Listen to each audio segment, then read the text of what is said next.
नमस्कार दोस्तों, स्वागत है आपका स्टडी फॉर सिविल सर्विसेज में। यूपी पीएससी के जो पीसीएस एग्जाम होता है हर बार, प्लस जो आरओ एग्जाम होता है, उसके सारे प्रीवियस ईयर क्वेश्चन इस वाली वीडियो सीरीज में हम देने जा रहे हैं आपको। ये पार्ट वाइज होगी।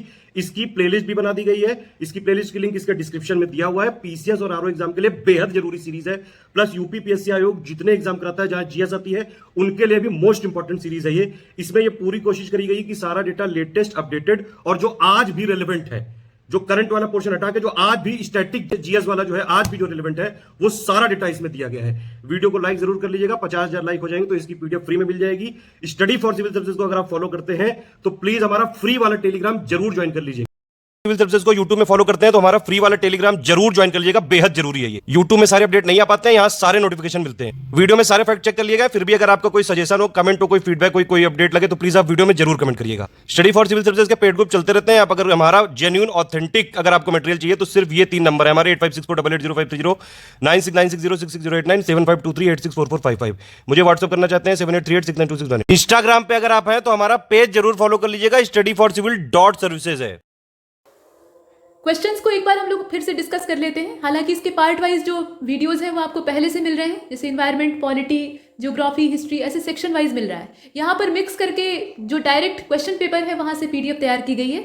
जैसे प्रश्न पेपर में होते हैं सेम टू सेम यहाँ आपको स्क्रीन पर दिखाई दे रहे हैं, वही पेपर ही है। तो इसमें कुछ करंट अफेयर के क्वेश्चंस होंगे, कुछ अनरिलेवेंट एमसीक्यूज होंगे जो कि पुराने हो चुके हैं, हम काम के नहीं, उन्हें हम स्किप कर देंगे। जो हमारे काम के जीएस के क्वेश्चंस हैं उन्हीं को देखेंगे। शुरू करते हैं। तो देखिए, इसका एक वीडियो पीछे आ चुका है, उसको एक बार देख लीजिएगा। वहाँ से काफ़ी सारे प्रश्न आपको जानने के लिए और देखने के लिए मिलेंगे। इसमें ये कहा गया कि भारत का ओशनिक नेशनल पार्क स्थित है कहाँ पे? तो ये कच्छ के रन में है। इसकी लोकेशन आपको डी वाले के तौर पे दिखाई दे रही है। वंदे भारत को अगर देखा जाए तो वंदे भारत ये सेमी हाई स्पीड ट्रेन है और इसकी रेंज जो थी, मतलब इसका जो वेन्यू था यहाँ वाराणसी से नई दिल्ली वाला था। इसके बाद अगले वाले को देखते हैं। यहाँ कहा गया कि निम्नलिखित नगरों में से किसमें देश का पहला कृत्रिम रबड़ संयंत्र लगाया गया? ये करंट अफेयर का है, हालांकि पता होना चाहिए। तो पानीपत होगा।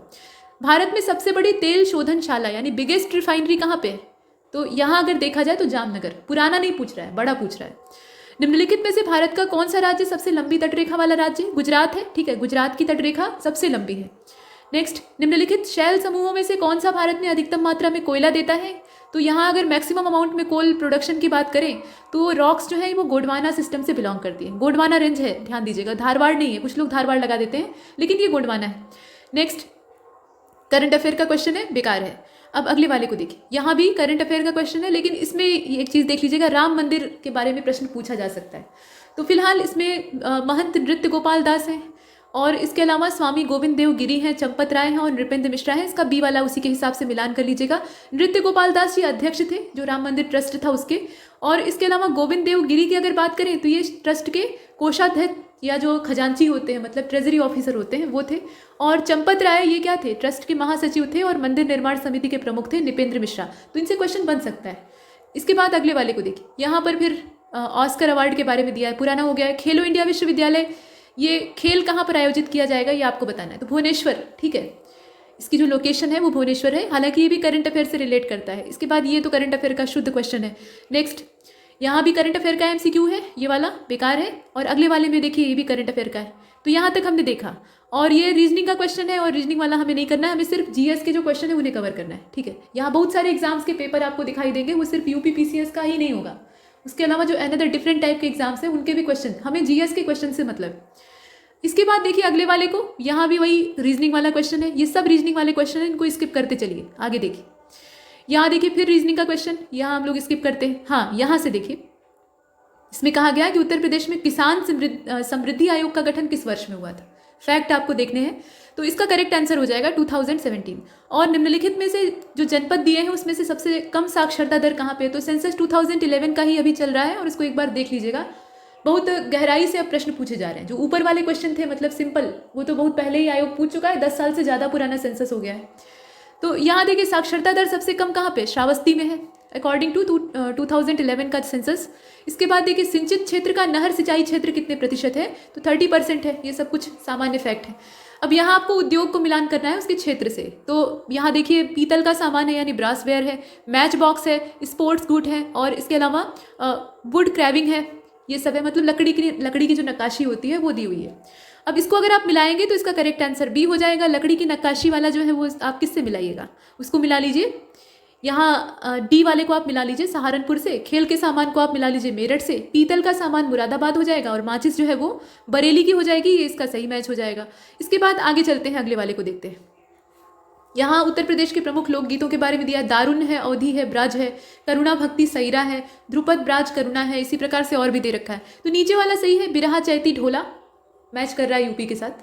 इसके बाद लोक नृत्य पूछा है। अच्छे अच्छे क्वेश्चन है, तो ये प्रश्न पूछे जा सकते हैं। ऐसा नहीं कि ये जो छोटे वाले एग्जाम है उन्हीं में पूछे जा रहे हैं तो ये यूपी पीसीएस नहीं पूछ सकता है, हो सकता है कि इस तरह के भी आ जाए। तो देखिए, चरकुला, कर्मा और पांडव ये यूपी के प्रमुख लोक नृत्य हैं। तो उत्तर प्रदेश का स्पेशल थोड़ा सा पढ़ लीजिएगा। हालांकि आयोग ने प्रश्न पूछने कम कर दिए हैं, लेकिन कब वो करवट बदल ले कहा नहीं जा सकता। अब यहाँ देखिए, व्यापार सुविधा केंद्र और क्राफ्ट म्यूजियम की स्थापना उत्तर प्रदेश के कौन से जनपद में हुई थी, आपको ये बताना है। वाराणसी में हुई थी। और इफ्को यूरिया कारखाना, इसकी लोकेशन तो ये आंवला में है। ठीक है, आंवला में है। अगले वाले को देखिए, क्वेश्चन नंबर 29 में ये पॉलिटी का क्वेश्चन है। सिटीजनशिप है, यूनियन टेरिटरी है और म्यूनिसिपैलिटीज़ हैं, इसके अलावा इलेक्शन है। तो यहाँ भाग 2, भाग 7, इसके अलावा भाग 9A और भाग 15 दे रखा है। मिलान अगर आप करेंगे तो इसमें नॉट करेक्टली मैच सिर्फ एक इसमें दिया है, यूनियन टेरिटरी। इसको भाग 7 में कहाँ पहुँचा देंगे? संघ राज्य क्षेत्र का प्रावधान भाग 7 में नहीं है। इसके बाद अगले वाले को देखिए, इसमें लंबा चौड़ा स्टेटमेंट दिया है और कहा जा रहा है कि बताइए कि कारण और कथन ठीक ठाक है या नहीं। तो the executive power of state are exercise to ensure the compliances of the law of parliament and the law applied in the state. ठीक है, और रीजन ये है कि the government of India can give necessary direction to the state by using its executive power. अब बताइए कि इसमें सही कौन सा है? तो सही देखिए दोनों है। यहाँ जो कथन कारण है ना वो दोनों सही है और व्याख्या भी ठीक है, और इसीलिए हम इसका जो करेक्ट आंसर है वो ए वाले को चुनते हैं।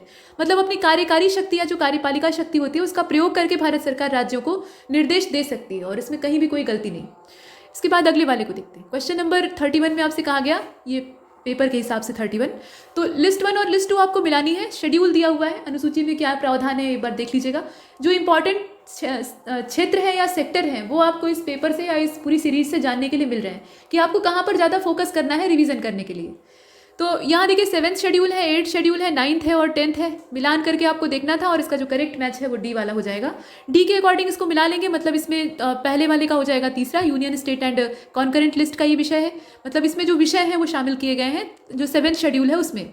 और इसके साथ साथ जो 8th शेड्यूल है उसको आप मिला लीजिए पहले वाले से। लैंग्वेजेस का इसमें प्रावधान है, 8वीं अनुसूची भाषाओं से जुड़ी हुई है, आप जानते हैं। बाकी 9th को आप किससे मिलाएंगे? 9th को मिला लीजिए चौथे वाले से, वैलिडेशन ऑफ सर्टेन एरियाज। और 10th शेड्यूल को आप मिला लीजिए जो इसमें डिस्क्वालिफिकेशन है, और डिस्क्वालिफिकेशन किसकी? On the ground of defection. चलिए आगे चलते हैं, अगले वाले को देखते हैं। अगले में कहा गया कि अंतर्राज्य परिषद की स्थापना हुई थी 1990 में। नेशनल डेवलपमेंट काउंसिल जो है वो 1954 की है, और सेंट्रल विजिलेंस कमीशन जो है वो 1964 का है, जबकि नेशनल ह्यूमन राइट कमीशन ये 1993 का है, संवैधानिक नहीं है, ध्यान दीजिएगा। तो इसका करेक्ट आंसर इसमें नॉट करेक्टली मैच आपको तलाशना था, तो ये जो राष्ट्रीय विकास परिषद का दिया है ना 1954 वही गलत। इसके बाद अगले वाले को देखते हैं। यहाँ फिर से एसरेशन और रीजन दे रखा है। तो when the payments made by a country exceed it's receipts from trade off goods service and transfer and net income is called current account deficit. ठीक है, चालू खाता घाटा को यहाँ पे परिभाषित किया गया है और साथ में कारण दिया हुआ है कि करेंट अकाउंट जो डिफिक्ट होता है यानी CAD होता है occur when a country export more goods service and capital. मतलब जो देश है वो वस्तुओं सेवाओं और पूंजी का बहुत ज़्यादा मात्रा में निर्यात करता है, तो ऐसी कंडीशन होती है। अब इसमें आप बताइए। तो देखिए पहला वाला तो सही है कि चालू खाता घाटा की परिभाषा काफ़ी अच्छे से दिया, लेकिन दूसरा वाला गलत है। ऐसा नहीं होता है, एक्सपोर्ट का मामला इसमें नहीं होता है। अगले वाले को देखते हैं। हरित बॉन्ड के बारे में, ग्रीन बॉन्ड के बारे में बताना है। तो ग्रीन बॉन्ड जो है ये स्थिर ब्याज प्रतिफल के अल्पकालिक परिपक्वता का निवेश होता है। बॉन्ड और हुंडी ये सब क्वेश्चन में आता है, UPSC भी पूछता है। तो ग्रीन बॉन्ड और म्यूनिसिपल बॉन्ड ये सब आपको पता होना चाहिए। गाजियाबाद जो है इसने ग्रीन बॉन्ड जारी किया है। तो इस प्रकार के आप इसमें जो क्वेश्चन है उन्हें देख सकते हैं। डी वाला इसका होगा। अगले वाले को देखते हैं 35 डिफेंस एक्सपो। अब ये यहाँ थोड़ा सा पीछे के वर्षों का दिया हुआ है, वेन्यू दिया है, तो इसका मिलान आपको करना था और मिलान इसका बी वाले के हिसाब से हो जाएगा। मतलब 2020 का आपने लखनऊ में देखा, 2018 का चेन्नई में देखा, ऐसे है, बहुत ज़्यादा इंपॉर्टेंट नहीं है। इसके बाद क्वेश्चन नंबर 36 को देखिए। यहाँ पर आपको अभिकथन और कारण दे रखा है। तो शिक्षा और संस्कृति के लिए सांस्कृतिक संसाधन और प्रशिक्षण केंद्र यानी जो CCRT है उसकी स्थापना 1979 में यानी 1979 में की गई थी। और CCRT का उद्देश्य क्या है? शिक्षा को संस्कृति से जोड़ना। नाम से आपको उद्देश्य मालूम हो जाएगा। और इसका जो करेक्ट आंसर है वो इसमें ए वाला हो जाएगा। देखिए ए वाला सही है, इसमें व्याख्या भी ठीक है। स्थापना करने का कोई ना कोई उद्देश्य होता है ना, तो यहाँ जो कारण दिया है वो ठीक दिया है। इसके बाद अगले वाले को देखिए, बांग्ला उत्सव किस राज्य में मनाया जाता है? तो बांग्ला उत्सव ये मेघालय में मनाया जाता है। ध्यान दीजिएगा, ये वांगला उत्सव है, ना कि बांग्ला। ये बी से स्टार्ट नहीं होता है, डब्लू से स्टार्ट होता है, और डब्लू वाला अगर आप याद रखेंगे तो कंफ्यूज नहीं होंगे, नहीं तो आप बंगाल में घुस जाएंगे। तो यहाँ पर वांगला है, और वांगला उत्सव ये आपका मेघालय का है। जीवाश्म ईंधन के ऊर्जा का चरम स्रोत क्या होता है? तो जीवाश्म ईंधनों में ऊर्जा का जो चरम स्रोत है वो सूर्य है, और इनफैक्ट जितने भी ऑर्गेनिज्म हैं उनके अंदर यही ऊर्जा का प्रमुख स्रोत होता है। इसके बाद driving force of an ecosystem क्या होता है? Solar energy. किसी भी इकोसिस्टम को चलाने के लिए सोलर एनर्जी ही चाहिए। इसके बाद निम्नलिखित में से कौन सा लौह धातु के क्षयकरण के लिए आवश्यक है? तो देखिए, ऑक्सीजन तो चाहिए ही होती है, ऑक्सीजन रहेगी तभी लोहे में जंग लगेगा, लेकिन उसके साथ साथ नमी भी चाहिए होती है, नहीं तो ऑक्सीजन अभिक्रिया नहीं करेगा उसके साथ। इसके बाद अगले वाले को देखें, विच of the following is a naturally occurring hardest substance on the earth? Diamond है, अभी तक ज्ञात जितने हैं उनमें डायमंड है। इसके बाद देखिए, महासागर में डूबी चीज सेक्सटेंट, माफ कीजिएगा, सोनार इस्तेमाल करते हैं। सोनार जो है ये अल्ट्रासोनिक वेव्स को रिलीज करता है, जो कि अवरोध से टकरा कर वापस आती है, मतलब अंदर डूबी हुई चीज से टकरा कर वापस आएंगी, तो आपको मालूम हो जाएगा कि वहाँ कुछ है। इसके बाद रामसर कन्वेंशन जो है संबंधित किससे है? वेटलैंड से है। 2 फरवरी को ईरान का जो रामसर शहर है 1971 में, वहाँ कैस्पियन सागर के तट पर यह सम्मेलन हुआ था, और भारत इसमें प्रतिबद्ध है, ये आपको पता होना चाहिए। अब यहाँ वाइटामिन है, साथ में उसका सोर्स दिया है, तो इसका जो मिलान है ना वो डी वाले के अकॉर्डिंग कर लेते हैं। देखिए, विटामिन के अल्फा अल्फा से प्राप्त होता है, और विटामिन डी जो है ये कॉड लिवर ऑयल, सनलाइट से तो मिलता ही है, साथ में जो कॉड मछली के लिवर का तेल होता है उससे भी प्राप्त होता है। विटामिन ई जो है ये व्हीट जर्म ऑयल, मतलब जो गेहूं के अंकुर का तेल है वहाँ से मिलता है, और विटामिन सी जो है ये जितने खट्टी चीज़ें हैं उनसे प्राप्त होता है। लाठी क्लब की स्थापना किसने की थी? तो लाठी क्लब जो है ये बाल गंगाधर तिलक के द्वारा स्टैब्लिश किया गया था। ठीक है, यहाँ आप ऐसे कनेक्ट मत कीजिएगा कि लाला लाजपत राय को लाठियाँ पड़ी थी तो उन्होंने लाठी क्लब स्टैब्लिश किया था, ऐसा कुछ नहीं है। ठीक है, यहाँ ऐसा कोई लॉजिक नहीं है, ये बाल गंगाधर तिलक के द्वारा स्थापित किया गया था। इसके बाद क्वेश्चन नंबर 46 में देखिए, कहा गया कि धरती के ईश्वर के बारे में सोचने के लिए मेरे पास वक्त नहीं। ठीक है, क्योंकि अभी इस धरती पर बहुत काम किया जाना बाकी है, और मेरे पास कतई फुर्सत नहीं है कि मैं बैठकर भाग्य और ईश्वर के बारे में सोचूं। तो ये कथन किसका है? ये ईश्वर चंद्र विद्यासागर का कथन है। सुनने में तो लगता है कि हो सकता है विवेकानंद ने कहा हो, बाकी 2 जने तो बहुत भक्त थे, वो नहीं कह सकते। ठीक है, लेकिन विवेकानंद जी कह सकते थे, उन्होंने नहीं कहा है। ये ईश्वर चंद्र विद्यासागर जी का कथन है। इसके बाद आगे चलते हैं, और हाँ सही है, अपने कर्तव्य को निभाना ही ईश्वर की सच्ची साधना होती है। अब इसके बाद क्वेश्चन नंबर 47, घटनाओं का विचार आपको करना है और इन्हें अरेंज करना है, मतलब पहले कौन सा और बाद में कौन सा। तो क्लाइव जो है वो फिर से भारत आ गया। इसके अलावा इलाहाबाद की संधि हो गई, बक्सर में लड़ाई हो गई, और वॉरेन हेस्टिंग्स जो है वो भारत में गवर्नर बन गए। बताइए, अब इसमें आपको अरेंज करके बताना है कि कौन सा पहले और कौन सा बाद में। तो थोड़ा सा अगर बुद्धि लगाएंगे तो आपको ये तारीखें नहीं रटनी पड़ेंगी, यहाँ बस आपको घटनाओं के बारे में थोड़ा थोड़ा पता होना चाहिए। खैर देखिए, इसका बी वाला हो जाएगा, तीसरा पहला दूसरा चौथा। इसमें बक्सर का युद्ध पहले होगा ना, तभी तो इलाहाबाद की संधि होगी। ठीक है, तो बक्सर का युद्ध हुआ, बक्सर के युद्ध की डेट आप सभी जानते हैं, ये 1764 का है, 28 अक्टूबर एग्जैक्टली। तो बक्सर का युद्ध हुआ, उसके बाद फिर क्या होता है? फिर क्लाइव जो है वो फिर से भारत आता है। साथ में ये होता है कि इलाहाबाद की ट्रीटी हो जाती है। क्लाइव जब भारत आएगा तभी तो इलाहाबाद की संधि होगी, उसके नहीं आने के समय कैसे हो सकती है? वो मौजूद था इलाहाबाद की संधि में। तो यहाँ तीसरा पहले, उसके बाद फिर पहला, उसके बाद फिर दूसरा, और लास्ट में वॉरेन हेस्टिंग्स वाला होगा जो कि चौथा है। इसके बाद अगले वाले को देखते हैं। यहाँ लिस्ट को मिलाना है आपको, तो इलाहाबाद की संधि है, एक्सला चैपल की संधि है, लॉ वुडनासे द्वारा जो मद्रास पे अधिकार किया गया था वो डेट आपको देखनी है, डुप्ले को हटा दिया जाता है। इसमें मिलान अगर आप कीजिएगा तो इसका जो बी वाला है वो सही है, चौथा तीसरा दूसरा पहला, ये इसका करेक्ट आंसर हो जाएगा। मतलब इलाहाबाद की संधि होती है 1765 में अकबर के किले में इलाहाबाद में, और एक्सला चैपल की संधि अभी आपने जो पिछला इसका वीडियो है उसमें देखा था, कर्नाटक युद्ध से इसका संबंध है। तो इसकी जो डेट है वो क्या है एग्जैक्टली? 1748 है। प्रथम कर्नाटक युद्ध इसी के साथ समाप्त होता है। उसके बाद लॉ बुर्दनेस का जो यहाँ पे आगमन है, मतलब मद्रास पे अधिकार वो करता है, आक्रमण करके हमला करके कब्जा कर लेता है। तो वो सी वाला जो है उसको 1746 से मिला लीजिए, और बचता है इसमें डुप्ले वाला, तो उसको 1754 से मिला लीजिए। डुप्ले एक अच्छा गवर्नर था, लेकिन उसके अंदर बहुत सारी कमियां भी थीं। उसी ने सहायक संधि का पहली बार इस्तेमाल किया था, लेकिन वो असफल रहता है। फ्रांसीसी था, वो असफल रहता है, और अंग्रेज बाद में उसका इस्तेमाल करते हैं, तो वेलेजली के ज़माने में काफ़ी सक्सेसफुल होते हैं। डुप्ले के अंदर एक खामी सबसे बड़ी यही थी कि वो महत्वाकांक्षी होने के बावजूद थोड़ा डरपोक था। वो युद्ध में आगे नहीं जाता था, अपनी सेना को आगे भेज देता था और अपने बैठकर आदेश देता था कि अब ऐसे हमला करो और अब ऐसे गोलियां चलाओ। तो जब सेनापति ही गायब रहेगा तो फिर सेना कैसे लड़ेगी, आप सोच सकते हैं। तो इसे पराजय का सामना करना पड़ा। रमजनामा किस ग्रंथ का अनुवाद है? मतलब पहली चीज़ तो ये हिंदू धर्म ग्रंथ जो है उसका अनुवाद है, वो भी फारसी भाषा में। तो रमजनामा का संबंध है महाभारत से। रज्म का मतलब क्या होता है? युद्ध। तो ये युद्ध की कहानी। आगे चलते, यहाँ पर देखिए युद्धों को आपको अरेंज करना है, युद्ध का नाम लिया वो हाजिर हो गया। कन्नौज का युद्ध है, चंदेरी का युद्ध है, तालीकोटी का युद्ध है और चौसा का युद्ध है। ठीक है, अब इसको आप अरेंज करके देखिए तो देखिए 1540 में होता है कन्नौज। ठीक है, यहाँ आप देखें, और चंदेरी का जो है वो 1528। फिलहाल डेट से अच्छा इसको आप ऐसे घटनाओं के हिसाब से अरेंज कर लीजिए। तालीकोटी वाला वही युद्ध है जो विजयनगर साम्राज्य का पतन हो जाता है। तो इसमें जो करेक्ट अरेंजमेंट है वो कौन सा होगा, दूसरा, चौथा, पहला, तीसरा, ये करेक्ट परफेक्ट जो इसका क्रम है वो सही है। देखिए सबसे पहले इसमें जो दूसरा वाला है, ठीक है, मतलब बैटल ऑफ चंदेरी, उसके बाद क्या होता है फिर बैटल ऑफ चौसा, उसके बाद तब होता है बैटल ऑफ कन्नौज। ठीक है, बैटल ऑफ कन्नौज जो है ये चौसा के बाद होता है, मतलब शेरशाह सूरी और हुमायूं के बीच में टकराव हो रहा है, आप जानते हैं। और लास्ट में होता है तालीकोटी, ये सबसे बाद वाला है।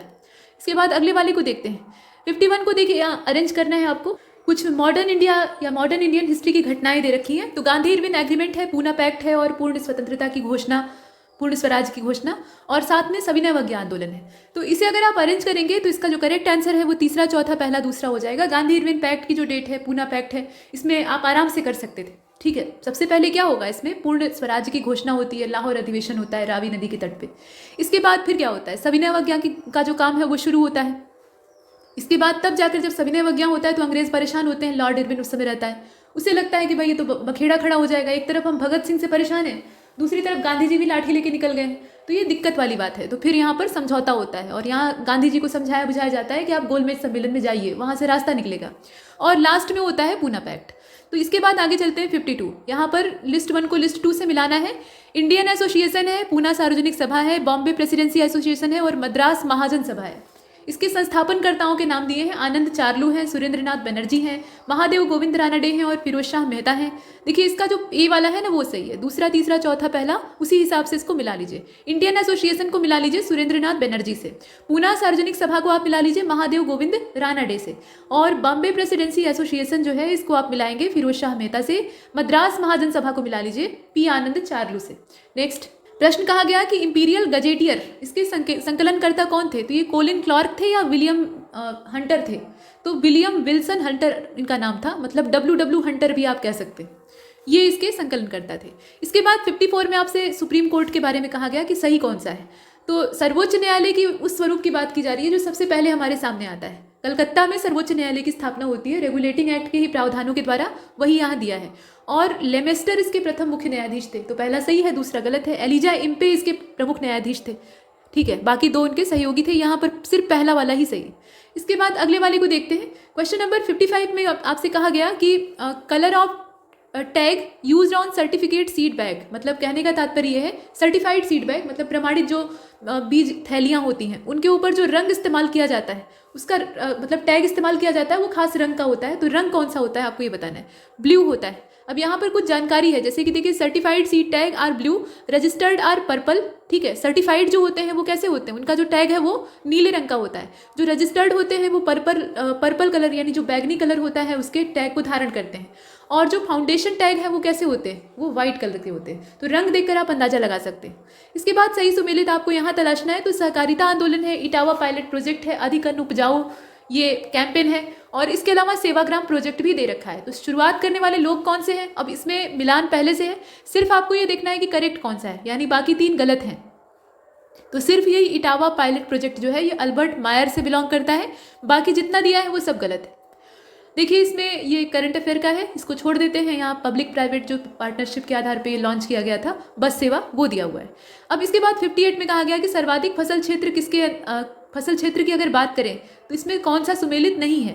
तो अगर मस्टर्ड के बारे में देखें तो आगरा का जो स्थान है वो पहले नंबर पर है, और पोटैटो के मामले में फर्रुखाबाद है, मेज़ यानी जो मक्का होता है उसके मामले में वाराणसी है, ठीक है, और जो सीसेम यानी तिल होता है उसके मामले में हमीरपुर है। तो बाकी सब ठीक है, लेकिन इसमें जो ये दिया है ना यहाँ पर ये मेज़ वाला वाराणसी नहीं होगा, इसका आगरा होगा। इसके बाद अगले वाले को देखते हैं। लिस्ट 1 को लिस्ट 2 से आपको मिलाना है। इंडियन बैंक है, ICICI बैंक है, इसके अलावा सिटी बैंक है और सारस्वत बैंक है। ये किस प्रकार के हैं, तो बैंकों की स्थिति में थोड़ा परिवर्तन हुआ है, उसको भी जरा एक बार देख लीजिएगा। फिलहाल ये समय के हिसाब से क्वेश्चन था तो इसका डी वाला था, मतलब इंडियन बैंक जो है ये पब्लिक सेक्टर का हो गया। ICICI बैंक जो है इसको अगर देखा जाए तो ये आपका प्राइवेट सेक्टर का है, अभी भी है, और सिटीज़ बैंक जो है ये फॉरेन है, मतलब विदेशी है। इसके अलावा सारस्वत बैंक जो है ये कोऑपरेटिव है।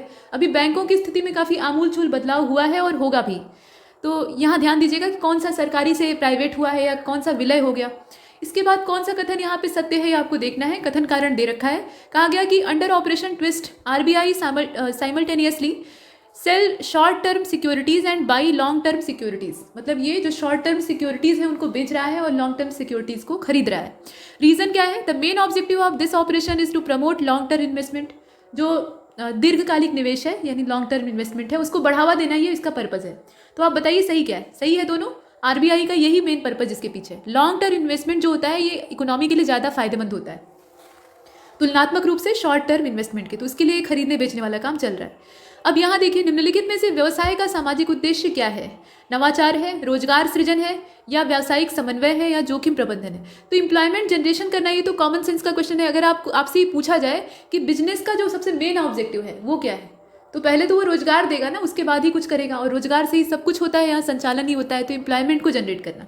2011 के सेंसस के अकॉर्डिंग नगरीकरण का स्तर सबसे ज़्यादा कहाँ पे है? तो वेस्ट बंगाल में है। इसमें जो राज्य दिए हैं, ठीक है, यहाँ पर ये पूछा जा रहा है कि सबसे ज़्यादा कहाँ है, वो नहीं, सबसे कम कहाँ पर है, ठीक है, सबसे निम्न कहाँ पे है। तो इसका जो करेक्ट आंसर है वो वेस्ट बंगाल होगा बाकी की तुलना में।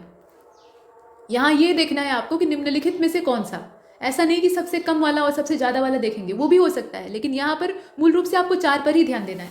तो उसमें से वेस्ट बंगाल में सबसे कम है। इसके बाद नीचे देखिए, जारवा जनजाति के बारे में दिया है। इसका निवास स्थान कहाँ पे? अंडमान, सेंटिनेलीज और जारवा, ये सब जनजातियाँ आदिम समुदाय से बिलोंग करती हैं, तो डी वाला सही है। खनन क्षेत्र है और मिनरल है, गुरुमहिसानी, तलचर, जादूगोड़ा और जावर दिया है। यहाँ से क्या खोदा जाता है? वो जैसे कि जिंक है, यूरेनियम है, आयरन ओर है और कोल है। तो इसका आप देख लीजिए, जादूगोड़ा जो है ये झारखंड और बिहार वाला रीजन, मतलब झारखंड में चला गया। बिरहोर आदिवासी यहाँ रहा करते थे, और यूरेनियम का यहाँ से खनन होता है। आदिवासियों का पूरा कबीला ही उजड़ गया। बाकी अगर आप देखें, सी वाले को अगर आपने दूसरे से मिला लिया तो आराम से आपका एलिमिनेट हो जाता है। सिर्फ एक आपको तलाशना था, ठीक है। गुरुमहिसानी लौह से बिलोंग करेगा, ये आपने कई बार पढ़ा होगा। तलचर को अगर आप देखें तो ये कोयले वाला है, ठीक है। और जावर जो है ये लौह अयस्क से संबंधित है। इसके बाद अगले वाले को देखते हैं। Monsoon originate by which of the wind in India? Which of the following wind in India, ठीक है, मतलब किस हवा के द्वारा इसका जनरेशन होता है? तो भारत में मानसून मुख्य रूप से अगर देखा जाए तो जो दक्षिणी पश्चिमी पवन है अरब सागर की ओर से चलती है, वहां से इसका पैदाइश होता है। इसके बाद tropic of cancer does not cross which of the following state? तो यहाँ त्रिपुरा, मणिपुर, छत्तीसगढ़ और मिजोरम दे रखा है। इसका करेक्ट आंसर मणिपुर हो जाएगा। किन किन राज्यों से कर्क रेखा गुजरती है वो आपको मालूम होना चाहिए। तो जो राज्य हैं उनके नाम आप देख सकते हैं, चाहे पूर्व से पश्चिम देखिए या पश्चिम से पूर्व देखिए। कंट्री दिया है, कैपिटल दिया है नीचे, और मिलान करना है आपको। तो म्यांमार, कंबोडिया, वियतनाम और लाओस है। इनकी कैपिटल के तौर पे हनोई है, वियेंटियन है, इसके अलावा नोम पेन है और यंगून है। देखिए इसका सी वाला हो जाएगा। सी के अकॉर्डिंग इसको मिला लेंगे, यानी म्यांमार का क्या हो जाएगा? ये नाम पेन हो जाएगा। इसके अलावा माफ़ कीजिएगा, म्यांमार का यंगून हो जाएगा, यहाँ चौथे से मिलाएंगे। और कंबोडिया का हो जाएगा नाम पेन, ठीक है, इसको आप इससे मिलाइए। वियतनाम को आप हैनोई से मिला लीजिए, और लाओस को जो वियंतेन है उससे मिला लीजिएगा। इसके बाद अगले वाले को देखते हैं। यहाँ 69 को आपको रिवर और सिटी को मिलान करके दिखाना है। तो शत अल अरब है, इसके अलावा पराग्वे है, ये नदी का नाम है, और नाइजर भी नदी का नाम है, डेन्यूब भी नदी का नाम है। अब यहाँ शहर का मिलान आपको करना है, तो शहर का अगर आप मिलान कीजिएगा तो इसका जो राइट आंसर है वो इसमें डी वाला हो जाएगा। डी के हिसाब से देख लीजिए, सत अल अरब को अगर देखा जाए तो बसरे से बिलोंग करेगा। इसके बाद यहाँ देखिए, ये सिटी का नाम है, ध्यान दीजिएगा। उसके बाद पैराग्वे को अगर देखा जाए तो ये नियामी से बिलोंग करेगा। माफ़ कीजिएगा, जो पैराग्वे है वो एशियन से बिलोंग करेगा। इसके बाद नाइजर को अगर देखा जाए तो नाइजर जो है वो नियामी से बिलोंग करेगा, और डेन्यूब जो है ये वियना से बिलोंग करेगा। ये इसका सही मैच। इसके बाद अगले वाले को देखते हैं। यहाँ फिर करंट अफेयर्स को स्किप करते हैं। 2011 के सेंसस के अकॉर्डिंग किस राज्य में अनुसूचित जनजाति की जो संख्या है, यहाँ अनुसूचित जाति है, ठीक है, शेड्यूल कास्ट है, तो शेड्यूल कास्ट की संख्या सबसे कम कहाँ पे है? इसमें से यहाँ पे देखिए जो 4 विकल्प दिया है उसमें से आपको देखना है। नागालैंड में है, ठीक है। शेड्यूल कास्ट की पॉपुलेशन जो है वो कम नहीं है बल्कि 0 है, यहाँ पर 0 आबादी। अब इसके बाद अगले वाले को देखिए, 2020 वाला ये करंट अफेयर का मुद्दा दिया है, उसको छोड़ देते हैं। नीली क्रांति का संबंध किससे है? फिश प्रोडक्शन से है।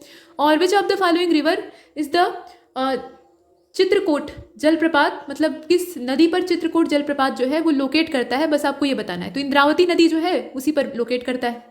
इसके बाद अगले वाले को देखते हैं। कुमायूं हिमालय निम्नलिखित में से किन नदियों के बीच में है? तो सतलज और काली के बीच में है।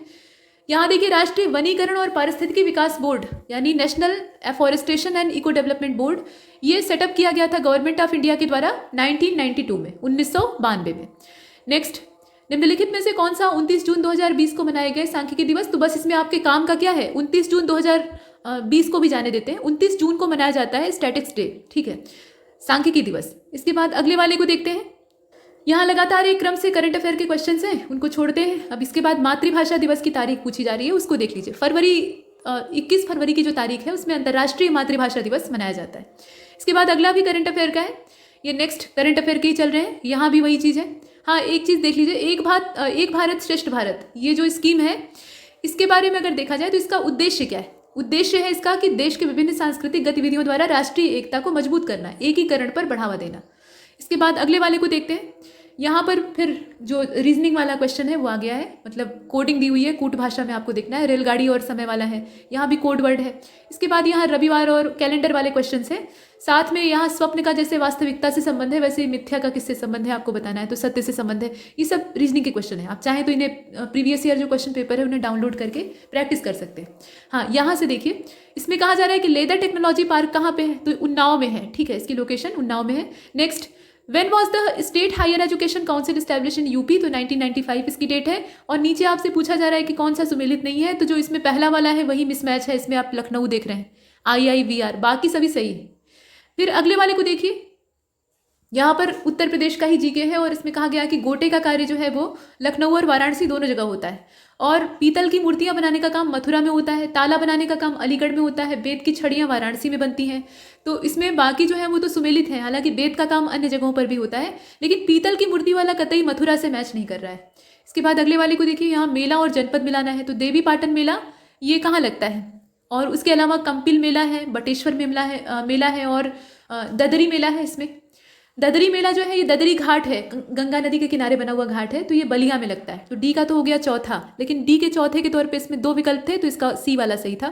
देखिए, देवी पाटन मेला ये कहाँ लगता है, ये असल में बलरामपुर में लगता है।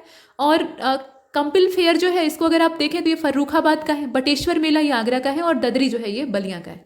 इसके बाद अगले वाले को देखिए, इसमें कहा गया कि बुक्सा जनजाति कहाँ पर रहती है, तो बुक्सा जनजाति की जो लोकेशन है वो बिजनौर है। इसके बाद यहाँ पूछा जा रहा है कि कितने प्रमुख कृषि जलवायु क्षेत्र हैं, यानी एग्रो क्लाइमेटिक जोन कितनी संख्या उनकी है, तो 9 है। यहाँ देखिए, शस्य जलवायु क्षेत्र और कृषि जलवायु क्षेत्र तो 3 है, ठीक है। इसके बाद अगले वाले को देखते हैं। यहाँ पर कार्यकारी न्यायाधीशों की नियुक्ति की जाती है हाई कोर्ट के द्वारा। इसके बाद अगले वाले को देखते हैं, कौन भारतीय संविधान के हिसाब से सही सुमेलित नहीं है। ट्रिब्यूनल्स का जो यहाँ भाग दिया है ना, भाग 10 दिया हुआ है, और ये वाला सही सुमेलित नहीं है। बाकी जैसे पंचायत का आप देख रहे हैं भाग 9 है, म्यूनिसिपैलिटीज उसी में क्लॉज जोड़कर ऐड की गई है, कोऑपरेटिव सोसाइटी उसी में ऐड किया गया है, तो ये 9B के तौर पे दिखाई देता है। इसके बाद अगले वाले में चलते हैं। तो अगले प्रश्न में कहा गया कि कौन सा सुमेलित नहीं है। एक तरफ फंडामेंटल राइट है, दूसरी तरफ आर्टिकल है, इसमें जो बीच वाला है वही गलत है। Protection against arrest and detention, ये आर्टिकल नंबर 23 में नहीं है, बाकी जितने हैं वो सब सही है। इसके बाद अगले वाले को देखिए, WTO के अंतर्गत सरकारी न्यूनतम समर्थन मूल्य एवं बाजार मूल्य के अंतर्गत जब सीधे किसानों को भुगतान किया जाता है तो उसको क्या कहा जाता है, तो इस तरह की सब्सिडी होती है। पहली चीज़ तो ये सब्सिडी कहलाती है, इस प्रकार का जो सहयोगी मूल्य है, और उसको ब्लू बॉक्स सब्सिडी कहा जाता है, सहायिका। नेक्स्ट, इसमें कहा गया कि घोषित जो केंद्रीय बजट है, अब ये केंद्रीय बजट आप लेटेस्ट वाला देख कर जाइएगा, ये किसी काम का नहीं है। हाँ, ये वाला क्वेश्चन काम का है। इसमें कहा जा रहा है कि उन उपायों पर विचार कीजिए जिन्हें RBI अर्थव्यवस्था में मुद्रास्फीति को कंट्रोल करने के लिए इस्तेमाल करता है। तो वो बैंक दर में वृद्धि करता है, नगद आरक्षित अनुपात को बढ़ाता है, संवैधानिक तरलता अनुपात को बढ़ाता है, या सरकारी प्रतिभूतियों का क्रय करता है, मैंने उसे खरीद लेता है। तो इसमें पहला, दूसरा और तीसरा जो है वो काम ठीक है। यहाँ आप देख रहे हैं ना, कंट्रोल इन्फ्लेशन इन इकोनॉमी प्रश्न है। अब इसे आप देखिए, तो इसका करेक्ट आंसर क्या हो जाएगा, पहला, दूसरा, तीसरा। इसी से मिलता जुलता क्वेश्चन इस बार यूपीएससी ने पूछा है। तो इस बार जो यूपीएससी का प्रीलिम्स का पेपर था वो काफ़ी ज़्यादा फैक्चुअल था। हालांकि ऐसा नहीं है कि कॉन्सेप्ट नहीं था, कॉन्सेप्ट तो रहेगा ही। कठिनाई का स्तर भी यूपीपीसीएस जैसा नहीं था, लेकिन जो प्रश्न थे उनके फैक्ट देखकर ऐसा लग रहा था कि वो किसी प्रादेशिक आयोग के पेपर से काफ़ी हद तक मैच करते हैं। तो ये प्रश्न उलट फेर कर उसी ढंग से पेश किया गया था। फिलहाल देखिए, अब इसमें से करेक्ट आंसर पहला, दूसरा और तीसरा हो जाएगा। बैंक दर में वृद्धि, ठीक है, और इसके अलावा नगद आरक्षित अनुपात में वृद्धि, और साथ में तीसरा वाला भी सही है, संवैधानिक तरलता अनुपात में वृद्धि। बाकी जो चौथा है ना, ये किसी काम का नहीं। अगले वाले को देखिए, यहाँ भारतीय कैलेंडर का प्रथम महीना कौन सा है, तो भारतीय कैलेंडर का पहला महीना आप बताइए। चैत्र होता है, चैत्र से शुरू होता है, फाल्गुन पर खत्म होता है, सबसे अंतिम फाल्गुन होता है। नवरात्रि को सरस्वती पूजन के रूप में किस राज्य में मनाया जाता है आपको बताना है, तो केरला में मनाया जाता है। संस्कृति पोर्टल की अगर बात करें तो ये रिलेवेंट हो सकता है, हालांकि ये सब नहीं पूछेगा कि कौन विकसित किया है। हाँ, ये है कि इसका उद्देश्य क्या है पूछा जा सकता है। फिलहाल इसमें उद्देश्य आप देख सकते हैं, ये सरकार का पहला अधिकृत पोर्टल है जहाँ पे संस्कृति मंत्रालय के विभिन्न संगठनों के ज्ञान, सांस्कृतिक संसाधनों और जो सार्वजनिक डोमेन है उनको एक प्लेटफॉर्म पे अवेलेबल कराया जाएगा। तो यही इसका मेन उद्देश्य था। इसके बाद अगले वाले को देखते हैं। वायुमंडल की लंबवत संरचना में सबसे नीचे क्या होता है, तो सबसे नीचे ट्रोपोस्फियर यानी क्षोभ मंडल होता है। जितनी जलवायु की घटनाएं हैं वो सब यहीं पर होती हैं। अम्लों में से किस अम्ल का उपयोग कार बैटरी में किया जाता है, तो सल्फ्यूरिक अम्ल होता है, H2SO4। आलू के चिप्स के पैकेट जो होते हैं उसमें क्या संकुलित होती है, तो उसमें नाइट्रोजन भरी जाती है। आधी तो हवा ही रहती है और वो हवा नाइट्रोजन रहती है। इसके बाद आगे चलते हैं। ठोस अशुद्धियों के ऐसा क्यों किया जाता है, उसको जो नमी है उससे बचाने के लिए, ताकि उसका कुरकुरापन जो क्रंचीनेस है वो बनी रहे। ठोस अशुद्धियों के शुद्धिकरण के लिए निम्नलिखित में से कौन सी प्रक्रिया उपयोगी नहीं है, तो डिस्टिलेशन है, सब्लिमेशन है, क्रिस्टलाइजेशन है, ऑल ऑफ एबव है। देखिए डिस्टिलेशन इसमें काम नहीं करेगा। ठोस जो अशुद्धियाँ होती हैं उसमें आसवन नहीं काम करता है, आसवन के लिए द्रव अवस्था चाहिए होती है। बाकी जो प्रोसेस आप देख रहे हैं क्रिस्टलीकरण और ऊर्ध्वपातन यानी सब्लिमेशन, इसमें वो काम करता है। अगले प्रश्न में आपसे कहा गया कि which one of the following colours of white light is least deviated by the glass prism. सबसे लीस्ट डेविएशन किसका होगा, मतलब सबसे न्यूनतम विचलन किसका होगा, तो लाल रंग का होता है। और इसी वजह से जितने सिग्नल वगैरह हैं या इंडिकेटर्स होते हैं उसमें लाल रंग का यूज़ किया जाता है।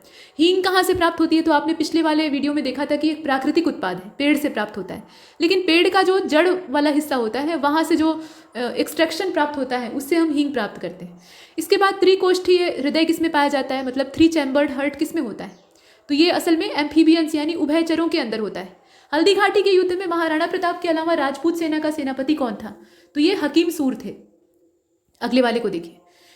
अगले वाले में आपसे कहा गया, ये प्रश्न है और प्रश्न में पूछा जा रहा है कि भारत में अंग्रेजों की सफलता और फ्रांसीसियों की असफलता के कारण उस संदर्भ को अगर आप इसमें ले लीजिए। कहने का तात्पर्य ये है ना कि भारत में अंग्रेज सफल रहते हैं, यूरोपीय ढेर सारे आते हैं, पुर्तगाली आते हैं, डच आते हैं और फ्रांसीसी भी आते हैं, ब्रिटिश भी आते हैं, लेकिन उसमें सबसे ज़्यादा सक्सेसफुल रहते हैं अंग्रेज और इनका सबसे अधिक टकराव फ्रांसीसियों के साथ होता पुर्तगालियों के साथ भी है लेकिन उतना नहीं, ज़्यादा टकराव इनका फ्रांसीसियों के साथ होता है। फ्रांसीसी यहाँ पस्त हो जाते हैं। उसके पीछे रीज़न क्या है, तो यहाँ देखिए अंग्रेज़ों को बंगाल विजय के बाद बहुत ज़्यादा धन और जनशक्ति प्राप्त हो गई थी, ऐसा होता है, या अंग्रेज़ों के पास नौसैनिक ताकत बेहतर थी, तो दोनों था। और दोनों के अलावा अन्य भी कई सारे कारण हैं।